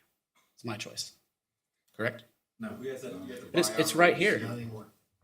It's for, I don't think we're reading all of it, because I think it. I have the whole it's thing. strictly I'm not gonna- new It's properties, it's new So they services. changed it, what, 2 years ago? Is it, and so it is very nuanced. We have people that we are serving. We have the right to serve them. We're not illegal in what we're doing right now. But as we get new people, becomes very, I'd hand it to Ethan and say, you better make sure we stay out of jail. Because it becomes a question of service area, CPCN, Certificate of Public Convenience and Necessity. Who owns it? What property is there? The new person can make some choices. If it's a non-existing service, if it'll be new, but if it's an existing service, it doesn't change. It becomes messy. It sounds like it's really messy. So what we're doing right now is not illegal. We have every right to serve the people that we do have. All the people that are currently out of the city limit, we have the right to serve them. That's not illegal. Prior to 1991. Right. So, right now, there's no argument between us and the other providers. We're able to provide that. Yeah. And so, anything going forward, if we want to entice people to annex in, which is appropriate, then that's when that new rule comes into play. And how it plays, whose CPCN it is, we have to be very, very careful of those lines.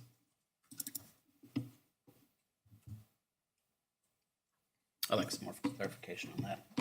Please. Okay, I can do that. Thanks.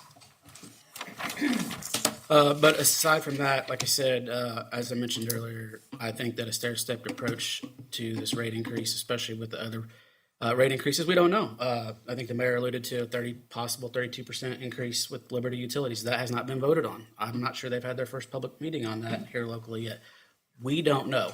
So to your point, yes, we do know our hard numbers, where we're at on the auction, what we're paying for purchase power price, things like that. We still don't know all the things that we can control. What other cuts can we make? What can we do to save some money here, save some money there? Tough questions. I mean, it's just tough all the way around, but I think until we get more information, we get a better idea of what this looks like. My motion is that we raise the rate by 5% now and we revisit it in January of 2025. If I can just add one little bit of color. Absolutely. Is that we're gonna pay, so roughly coming into this year, for capacity, we budgeted $1 million. We're going to pay the 4.8 million. That 3.6 is not gonna change no matter when you pay it or how. It's there. And it doesn't matter if we sell 10 megawatts or 500 megawatts of power. We're gonna owe for this year, for capacity, that additional $3.8 million. It doesn't go away. And so if we just don't do it for the first 3 months, we're gonna have to collect it for the next 9. Well, you If don't we know, only do- but you and don't so- know where you're going to be at. You don't know how much extra you're going to make like we did last month. We don't know yet what you can find in your budget to cut out, what options we have to save money. So I hear what you're saying, but there's a lot more options out there that we can explore. You bet. And I hope I've shown that we're running that tight ship. And if we can go in and whittle out $5,000 here, what's 5,000 versus 3.6 million? It's an effort. We're gonna give you the effort. We give you that effort every single day. I'm not disagreeing with you. We do it, and I think we do it very well. And so just to take and try and limit it now, we're just gonna have to pick it up later. We gotta pick up both ends of that stick, and that 3.6 million's not going away, no matter what. It takes our per kilowatt hour in this class to 11.7 cents. Columbia pays 12.89, with similar customer charges or meter taxes.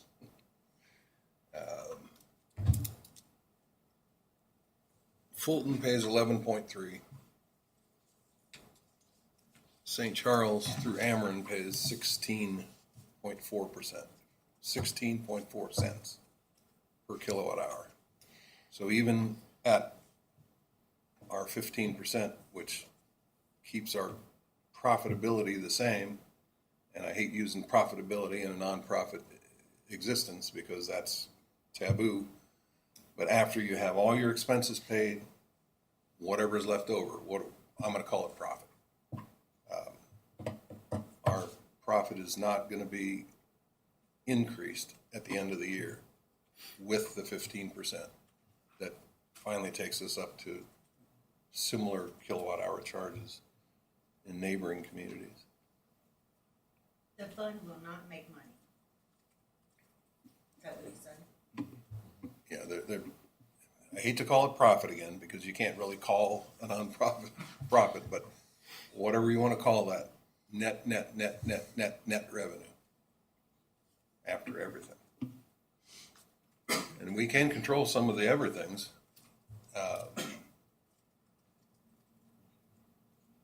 Try to figure out how to burn less fuel or keep vehicles longer or change out computers instead of 4 years, 6 years. But just based on everything I've seen, the order differences that are needed require the 15%. At the end of the day, you're going to answer to the ratepayer. Mhm. You're going to have to justify this amount of an increase. The largest increase they've seen in the last couple of decades is what, 9.5%? I think is what it was a couple of years ago. That's what you guys went up. Last year, Last year. 9 1/4. So in 2 years, you're gonna go up 24.5%. 24.5%. Think about that. That's a lot. That's a lot to the average taxpayer. That's a lot to the average ratepayer. Hannibal is not a rich community.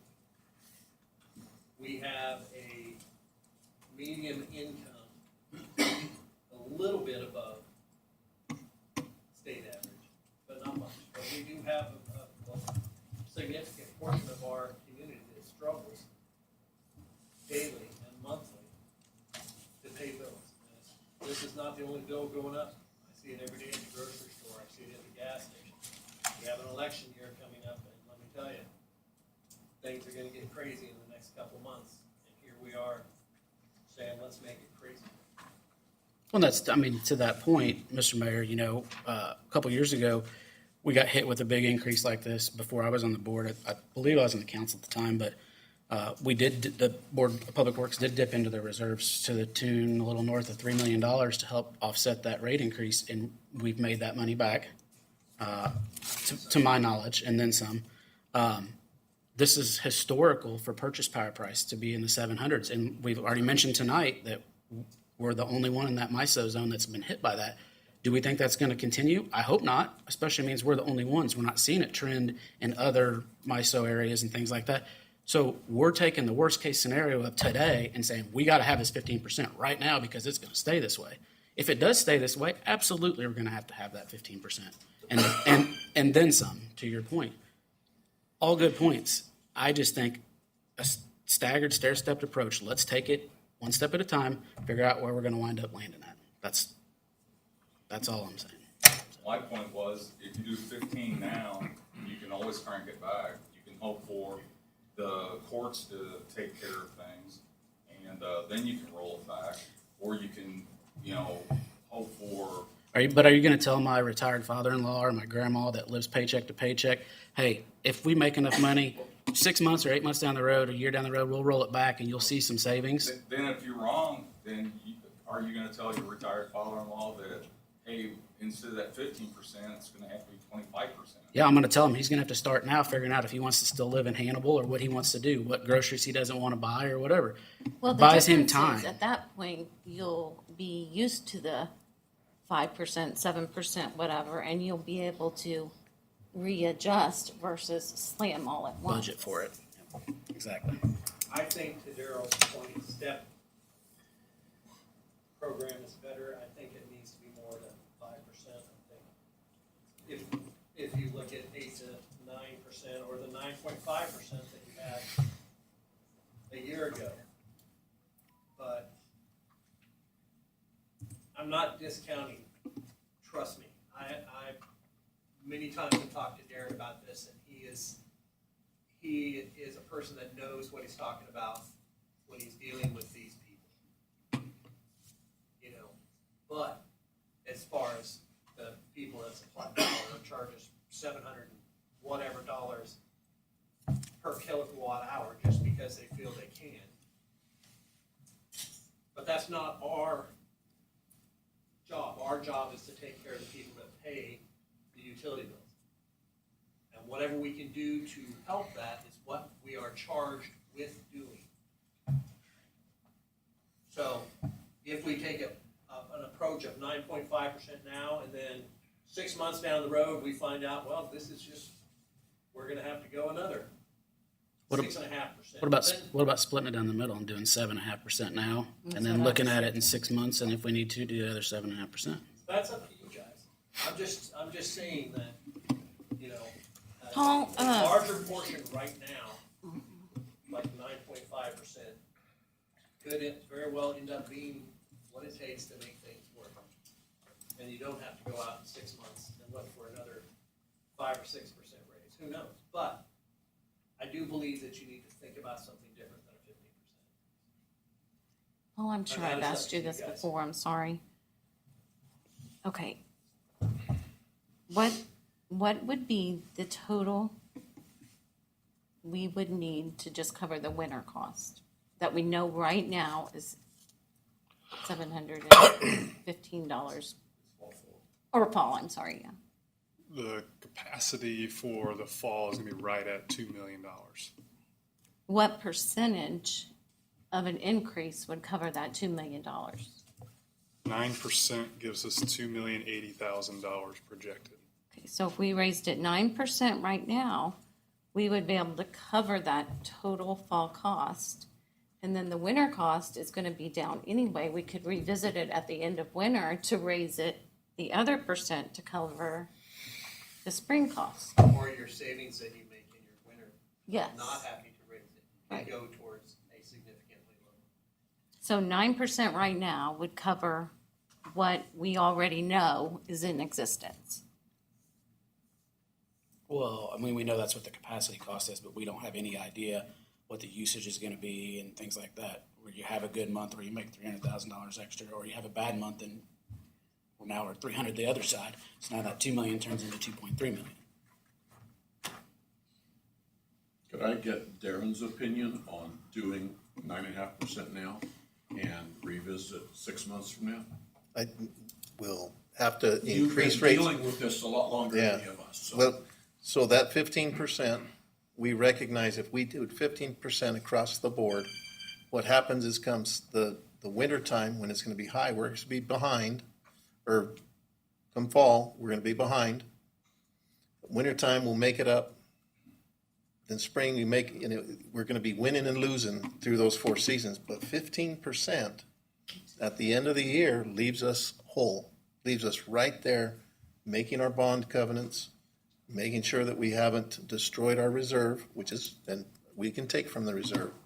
But if we lower it, then we're gonna have a deeper cut into our reserve, and we're gonna not be, we're just gonna be losing that money. We know that we're gonna have to spend that 3.6 million more than our budget, 4.8 total.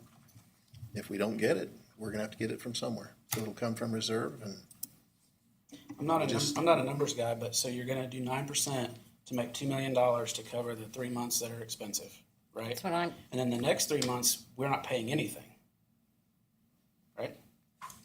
So you said your report earlier.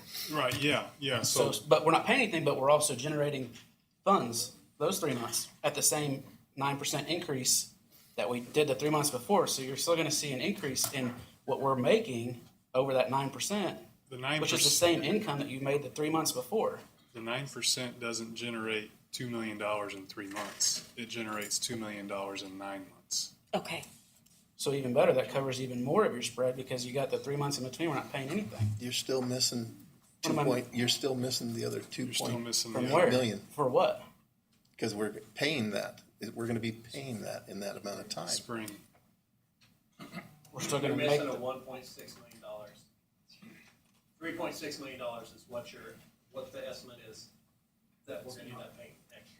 But we don't know for sure that it's the 700, right? We don't know what the kilowatt charge is gonna be in the spring. No, we Yeah, we do. do. We do. Oh, we do? We just don't. Same thing. It's so absolutely there. confused. We've spent it. We've got. Oh, that's right, okay. 1.8 that we're going to so, get. but you're down to that 1.6, and if you net 300 this month, nothing next month, 200 the next month, you're whittling away at that 1.6 million dollars, which I know is blue sky, but I don't know. Something else to keep in mind is, I mentioned it earlier, we do have to have, again, we've defaulted 2 years in a row now. We have to have a disclosure filing by December 31st that notifies leaseholders that we've defaulted, and we have to have a plan in place, a hard document that gets us back into compliance as soon as possible. But that's only if we're defaulted on the 31st of December, because we're not in technical default today. No, so disclosure filing is your end of fiscal year. So for us, our disclosure filing at the end of December will be as of June 30th of 2024. So we've already defaulted. That's what I asked you about earlier, like if that was monthly or annually, Right. and you say we could do it monthly, but we do it annually now. We could report monthly, but we report annually now. Oh, I'm sorry. We have every right to calculate it monthly to see where we're at, but that official disclosure filing is done annually. Okay, maybe I misunderstood. I probably misunderstood. No, that's all right. And so we do have 2 plans in place that got us back into compliance, our initial budget that we approved and now the UFS study. And so if we did anything outside of those 2 plans that we've proposed, we would need to come up with a disclosure filing that gave those plans and gave some hard dates of when we expect to return to compliance. And if we do the 9, we'll have to tell them we do not have a plan that gets us into compliance. If you have to file that at the end of the year, right? The end of the fiscal We year. do, yeah. But if we're in compliance at the end of the year, No. So we have already defaulted. this doesn't really make a lot of sense. At the end of the fiscal year. Right, I get you. Which is June. Which is June, all right? Okay. So our fiscal year ended in June. Yep. Auditors come in 2 to 3 months later and do your audit as of June. Okay. They determine whether or not you've defaulted. That determination hasn't been made yet, but we're nowhere close. Right. And so that determination will be made when our audit is finalized in November or early December. And then we have to turn around and take that default and notify our bondholders, our leaseholders, that we've defaulted and also have a plan to get us back into compliance with that rate covenant as soon as possible. So most likely scenario would be by the end of June 30 of 2025. And so they back into compliance with the 1.25 covenant. So we have a plan, we have 2 plans based on the rate study, but you have to have a plan or you have to be within, or both. The plan, we have to have a plan that gets us back into compliance. Right. If the plan, if it doesn't go according to plan, then we would have to adjust again accordingly. But you're trying to say that we have to change our plans if we don't do what this rate study says. We would only have to change our plans if we are in technical default again, right? Well, that right now, depending on what we vote on tonight, is the plan to get back into compliance. So if that plan takes the UFS recommendation of the 15% rate increase, then we plan to return to compliance by June 30th of 2025. Anything less than that is potentially outside of that plan.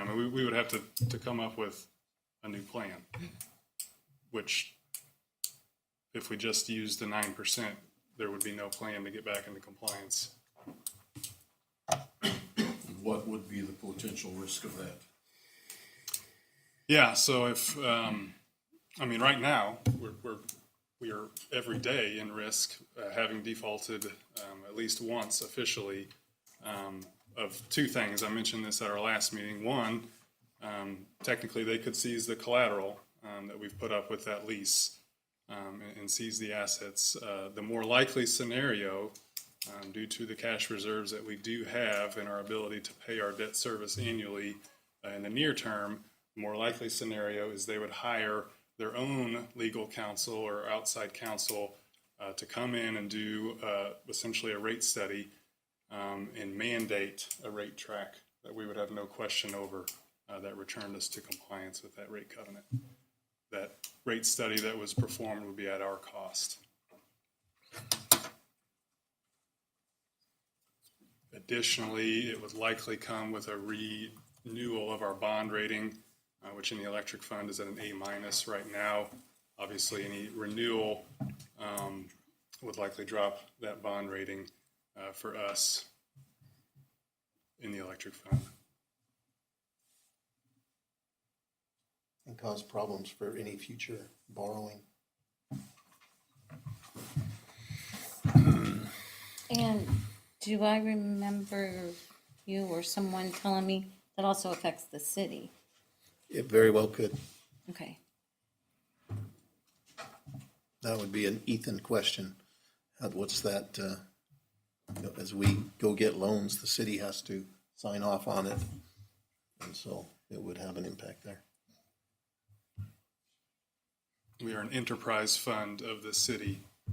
So the city is made up of governmental funds. We are an enterprise fund or business fund of the city. And so our arm does roll up into the entire consolidated financials of the city.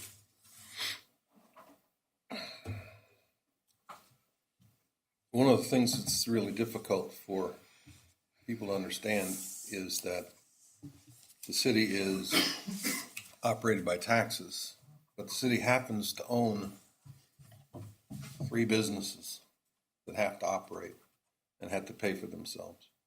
So it's unfortunate that people who have to pay more for their electricity and their water and their sewer are subject to a business that has to stay afloat. And if the business doesn't stay afloat, which is owned by the city, then the whole city is going to not experience good things. And as far as the numbers go, to make up that 4-point-whatever million, 3-point-whatever million now, because money has been taken out of reserves, you own a business and your costs go up. Let's say you own a grocery store and your bread now costs you 80 cents and you're selling it for $1, so you're making 20 cents. Now that goes up to $2. You can't still sell it for $1. The owner of the store wouldn't allow that to happen. And the city is the owner of this store. And not only are you losing money, you got to take money out of your reserves. Your profitability goes down, and that means your lender, who you're paying your mortgage to, looks at you as a bigger risk, and having a bond isn't like a 30-year mortgage. It gets rated differently based on your financial status. And it's unfortunate the city happens to own a business, and the business has to make at least enough money to survive, and it can't just keep paying $2 and charging $1 and can't survive. And I think that the calculations that you guys have put together show that our costs are going to $2, and we can't leave that loaf of bread at $1. I mean, that's the way I understand the studies that we paid a lot of money for, and that's one of the reasons that Darren's presentation droned on and on and on to make sure and highlight that everybody understands where all the details are. And again, the devil's in the details. If you don't want to sit through the whole thing and have a reasonable understanding of all the points that are involved, the calculator doesn't lie. Cost is here. Our charges can't be here.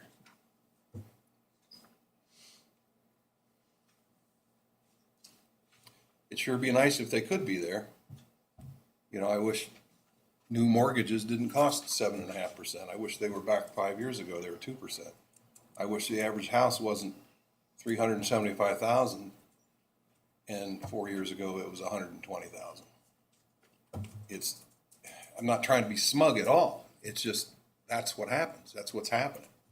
And we just got hit by this increase, which was black swan event, really. Never seen anything like it before. We can't pick up and move MISO's territory from our number 5 to their number 4. You know, they're in control of that. We aren't, unfortunately. They're the baker. So anyway, that's all I got to say.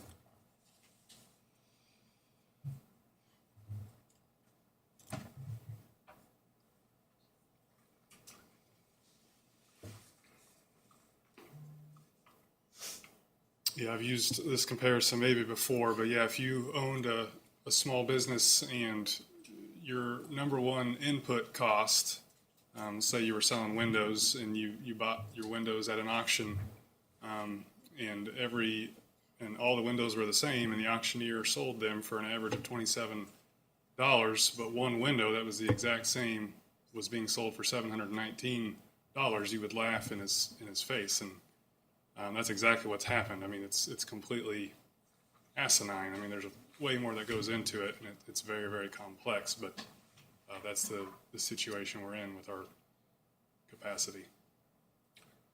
Ratepayers look across the county or across the state, and they say, hey, that guy's getting a lot better deal. Well, that's the way it is. City residents who are paying more, they don't have a choice. You know, you feel like you're being railroaded. You feel like you're buying your services from a monopoly. You are. Just the way it is. Unless you want to generate your own electricity. I don't see any other way out of running a wire from here to somebody that provides it cheaper.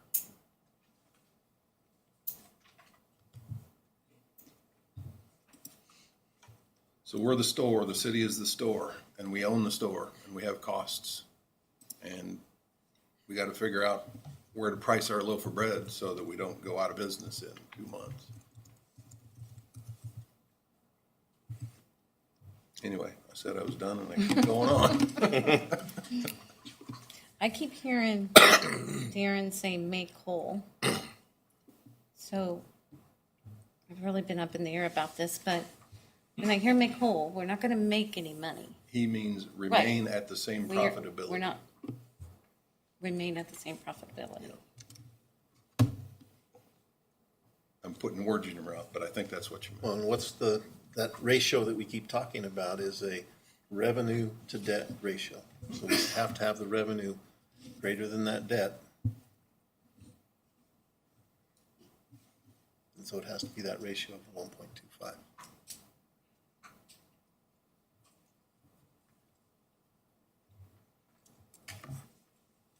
I'd made a motion earlier, long before, for 5%. I'd like to withdraw that, and after hearing this discussion, and we can discuss it, or I can get a second, or you can die on the floor. I'd make a motion for 7.5%. That gets closer to that 8 or 9. Revisit it again at the beginning of the year. Tighten our belts and do our due diligence. We have a motion. Do I hear a second?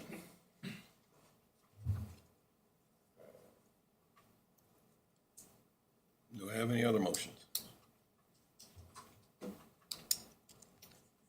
I would make a motion for 10%.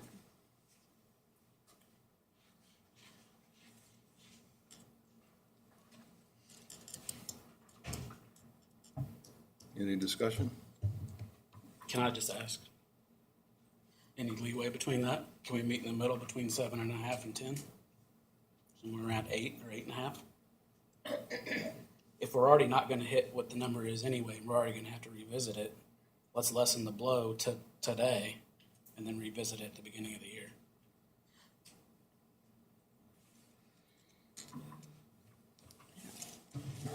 I am worried about this debt ratio. I don't want us to be known for defaulting. I do think we should stair step a little bit. We can always come back in January, or February, and raise it. When I met with Darren and Paul the other day, I think the reason Paul said we generally don't do that is for the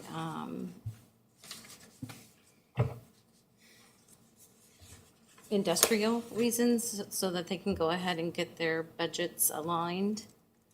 But we all know the industrial industry and the commercial industry isn't going to suffer from this rate increase as much as the people.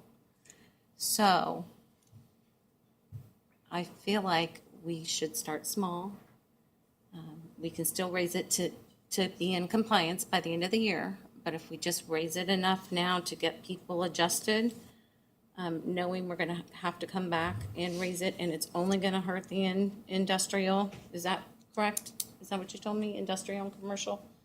The reason it's not so well to stair step it is because then they have to, it's just not as easy for them to budget, because they usually budget yearly. Is that correct? That's Yeah. correct. For the big multi-million dollar companies, that this budget increase, they're not even gonna notice. We said it earlier, they're That's not even what gonna notice it. So and I'm not trying to argue with you, but we're gonna pander to them to help them budget on the backs of the hardworking citizens. Right, that's So what that's I'm why saying. I'm like 7.5 to 8.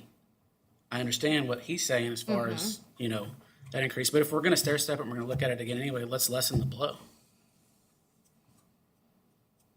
So if we did, what'd you say, 8.5? Somewhere, 7.5, 8.5. We talked about 9 earlier. I don't know. So none of this gets us back into compliance. We're back to the 1.25, correct? Not at the moment, but we can come back in January and raise it the remaining amount to still keep us in compliance. We're in compliance right now, just as a side note. Yes, but we're not saying that it has to be this way the whole time, but why not lessen the blow, as Daryl said, on the community and So then start let's- smaller and then come back and maybe say January, February, we still have to raise the rates, but it won't be so much all at once. Paul, are we in compliance? We are out of compliance as of June 30th of 2024. Yes. So to say we are in compliance is not true. Paul, are the numbers on that chart a monthly figuring of it, or is it a rolling 12-month average of that? It's a monthly figuring it. So you have to take, well, for that 1 month, we were in compliance. 2. For 2, but you have to look at all 12 months when you report it. I did. We were -2, -1.8, -1.5, .001. -1, 0.3, 0.5, 1.5. It's trended over the several months. And so, but we've got to look at all 12. So what we probably need to do with those numbers is we need to do a rolling 12-month average to check that compliance. I just don't want us to Because sit here and say, and fear monger to the people, hey, we're not in compliance, this is the way we have to do it, but then your numbers that you're sending out right here show that we are this month. we Now, are. I understand we already had that conversation earlier about back in June and everything like that, and how it's looked at on an annual basis or whatever, but we are trending in the right direction, yes or no? We are in compliance as of August 31st. We have not paid $1 of, we haven't paid $1 of the increased capacity that we've now hit starting September 1st. We are in compliance based on the capacity that we've paid in summer that was based on the auction price of $30 a megawatt day. Won't you already be out of compliance starting that first bill anyways, regardless of the rate increase? It'll probably take 2 bills, but yeah. So what's the harm in the smaller amount to see where we're at in 3 months? When you're already out of compliance anyway. The rate increase will not kick in until January, regardless. And so in 3 months, you want. No, it'll start October. October. So our budget's been, there's obviously some wiggle room based on weather and all kinds of variation, but it's been pretty tight. And so 9% gets us $2 million projected of revenue in total for the rest of the year. Not including any unprojected revenue like you had last month, you had a surplus of $300,000. So Sure. there's still, of course, opportunities of that, depending on the usage. Certainly, and certainly the other way, where we would have, Barry mentioned a mild winter, we could have a swing the other way. But And I am not imposing that it stays this 9% for the whole 9 months.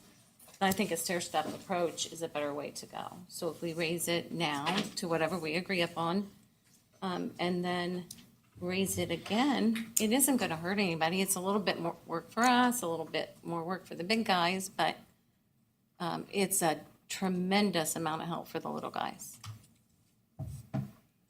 Agree, If you have to, if you would start with the 9% and you find out that that's not gonna be enough, would you, 3 months later, whenever the period of time, have to go even beyond 15% in order to make up the difference that you've already lost?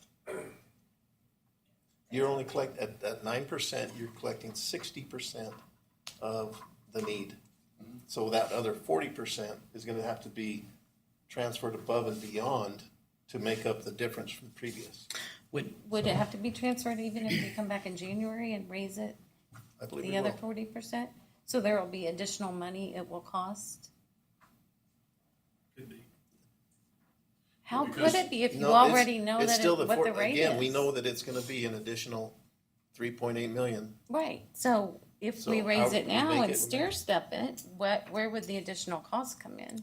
Because you're not collecting that 6% for the 3 months this fall. But this winter, you're not being charged anything either, so that But it was should offset. levelized, it was a levelized payment, looking at 9 months, is where they arrived at the 15%. If you only do a 9%, now you're not collecting 6%. You gotta make that additional 6% up over 6 months. A couple years ago, when you dipped into the reserves to get the 3.4 million to help quash the rate increase then, did that save the bond rating then? took out that bond in April of 2022.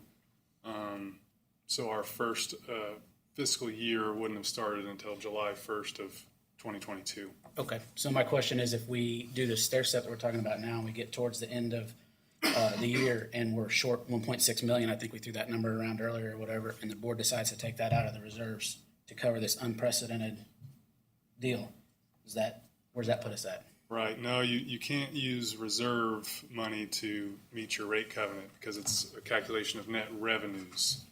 So your revenues less your expenses have to be that 1.25 of your debt service. Okay. So you can't transfer money from your reserves into revenues.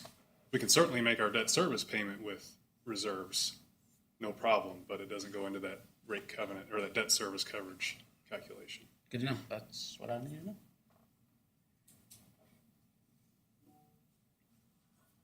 Well, we've talked it all around, so. It's, like I said, it's up to you guys. Understand it's, citizens of Hannibal are not your go-to to correct issues. So. I have one question. We talked earlier about if we're at the 15% and of course the future not knowing what happens, just like before when it hit the $70, which was way higher than what it had been before, came back down. Now we're at $700, almost $20. The future, it could very well drop back down. But you said then, it was like, well, then we can readjust and bring those rates back Bring it down. down, yep. That sounds great. I've never heard of anybody decreasing their rates. You know, and so that's kind of where I'm at, just as I've a done it. citizen. That's awesome. I was like, Point, oh, point yeah, six two, 0.62% once in the last 12 years, I think. But I mean, it's just not something that you normally see. It's typically, and like you said, people get used to it at the higher rate. And I do. I think our rates are still lower than most, but our citizens are used to this level. Their monthly budget is set at this level. You know, and now that is a big jump, you know, for them, especially $250 going up to almost $300. That's $50, especially when everything else is going up.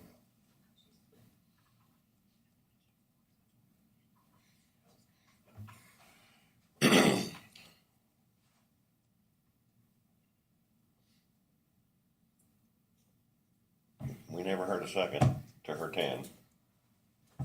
Make a motion, 8.5%, revisit it January, February.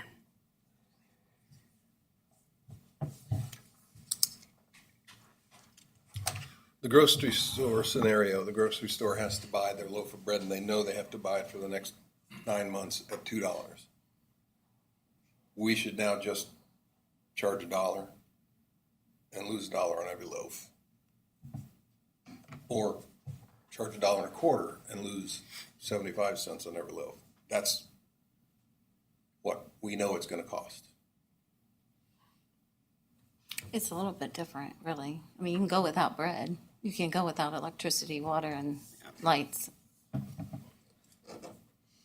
Regardless of what you're talking about, the grocery store it doesn't make sense to me because you can go without those things and make a difference. I mean, this is people keeping their lights on and I their know. water. You got to find a scenario that doesn't make sense, and monopolies don't typically make sense. MISO's prices to us are monopolistic. But Our I'm not- prices to ratepayers. Yeah, I'm not asking that we don't pay it. I'm asking that we stair step it to lessen the burden at this particular moment on October when they get their bill in November to pay it. I'm not saying we don't come back and revisit it and increase it again. I understand we need the money, but I also understand that you've already shown me numbers of people that can't pay their bill. That's going to increase. So I'm just asking, I will do 9%, Daryl, I'll meet you at 9%. I'll second that if you don't like that motion. I'll make a motion for 9%. Okay, get a motion in a second. Probably need a roll call. Wortworth, No. Fisher, No. Cookson, Yes. McCoy. Yes. Mayor, Yes. Okay, motion carries. All right. Can I ask for a motion to amend the general rates provision to remove the paragraph on out of city limit paragraph and amend it to the charges for the city customer charge of $2.45 increase for the out of city residents? Can I just have that officially voted on? It's a no for me, not until we get some more legal advice on this RSMO 386.800. If you would have. Hey, don't have a motion yet. You guys, I'm just presenting that however you want. You gotta get it I'll legal. make a motion. Okay. I'll second it. I think if we're legally good and we can and we have no qualms whatsoever, I think that's great. I think if the four of us vote to do something illegally tonight, we're putting ourselves and the city of Hannibal in a lot of hot water. I don't have any legal problems with it. If this was provided to me sooner, I could have had a memo for you tonight. I didn't know about it until, 30 minutes ago. I have enough faith in Darren and Paul and the Board of Public Works that I feel like they've probably looked into it and they know what they can and can't do. So I'll make a motion, second, or I'll make I a have a motion. motion for Fisher. You Second it, yes. Wortworth, Yes. Fisher, Yeah. Cookson, Yes. McCoy. No. Okay, you have a motion. I think we're done. Okay, so we haven't adopted a schedule of rates and fees. The schedule of rates and fees that laid out all of the rates is 15%. And so we're going to have to get back to work to figure out what 9% looks like. Whether or not we'll need UFS help on that would come at a cost, but I have confidence that we'll be able to get it done. But we'll need to call a special meeting, looking at the dates, in order for it to kick in October 1. I think we have all till the end of the month, I believe.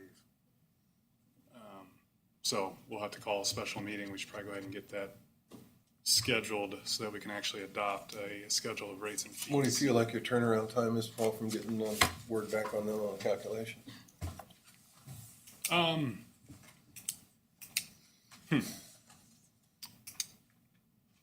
We could probably do it later this week, but a week would be great. What is Monday of next week? 23rd. 23rd.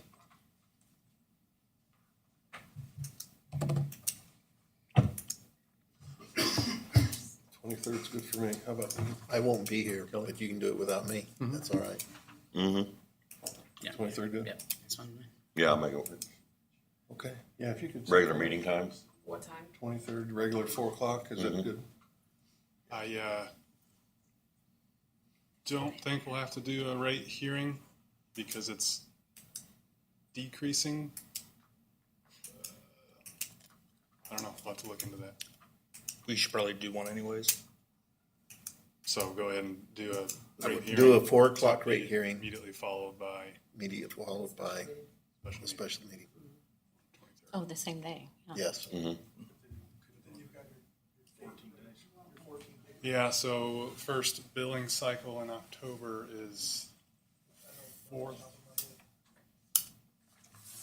gonna say it's either gonna be the 3rd or the 4th. But I don't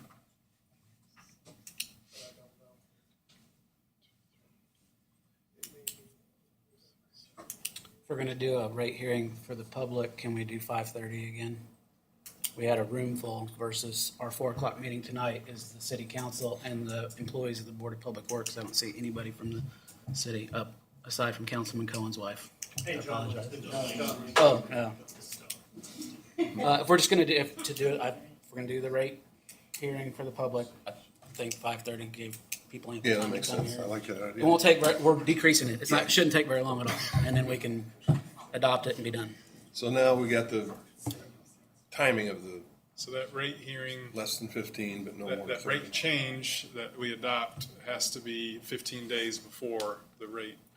We'll have to So let me see. ask you this, we already did that, like, we already had that, and all you were asking tonight was for us to approve it. And so we presented it to the public, and we talked about different options, and then we're lessening it. The problem is that we're not passing something that we gave proper notice of. Yes, we're changing it, we're reducing it, but it's still iffy on that notice requirement. Sounds good to me. So I would recommend that we do it anyways. I like it, you're a lawyer. So we do the required time, and then next billing cycle after that might be second cycle in I think we October. missed the first cycle in October, so everybody's gonna go ahead and change their billing cycle tomorrow, but Is that 14 calendar days or work days? I thought it was 7 because we got to have it published for 7 days, and it has to be published at least 7 days before the meeting. So It's 15 days. No more than 30 and no less than 15. we've always done calendar. calendar though, yeah. Yes, we have in the city too, we do. Yep. 15 days would actually be October 1st from today. From today, but we're talking about next Monday.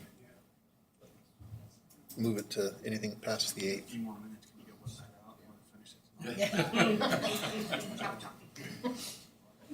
We can put that under new business. Yeah, that's right. Be right back.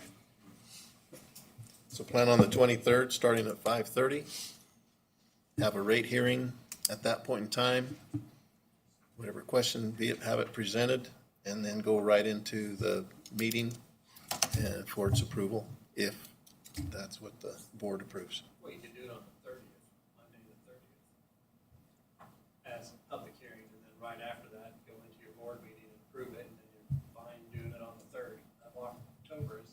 No, we have to wait till, I believe, till the 15th or after the 15th. Oh, true, sorry. So we need to have the rate hearing as soon as possible. Well, that's true, we could do that. Yeah, if you've got it ready, we can do it another day. We'd have to have the schedule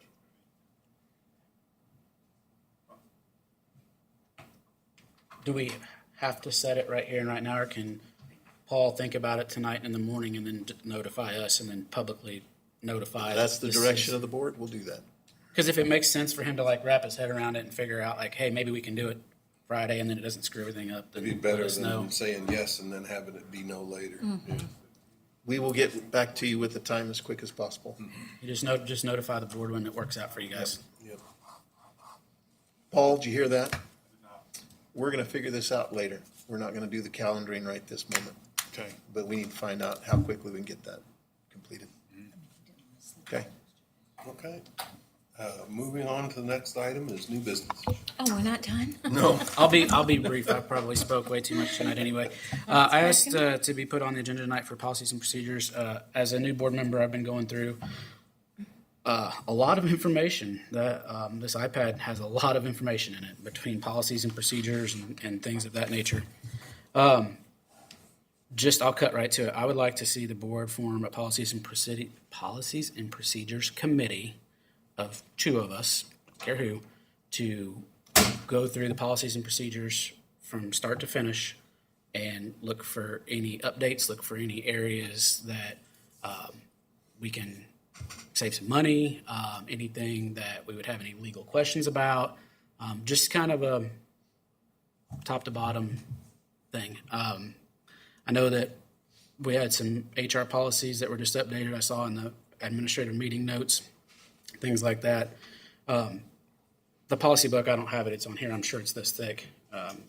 We pay Darren as our employee to manage the organization, and there's a lot of things policy-wise that, could flow down or trickle down, but seeing like the HR policies updated that the employees needed to look at, like, to me, and this is my opinion, I could be wrong, those type of policies should be reviewed by the board. I think we need this committee to make sure everything's updated. There's some policies in here that are 10 plus years old. Just a outside look, get everything updated, and then when we have policies that need changed or looked at, they can come to the board for us. And I mean, some of them, like I said, I was joking with Darren about a company vehicle that didn't have a sticker on it.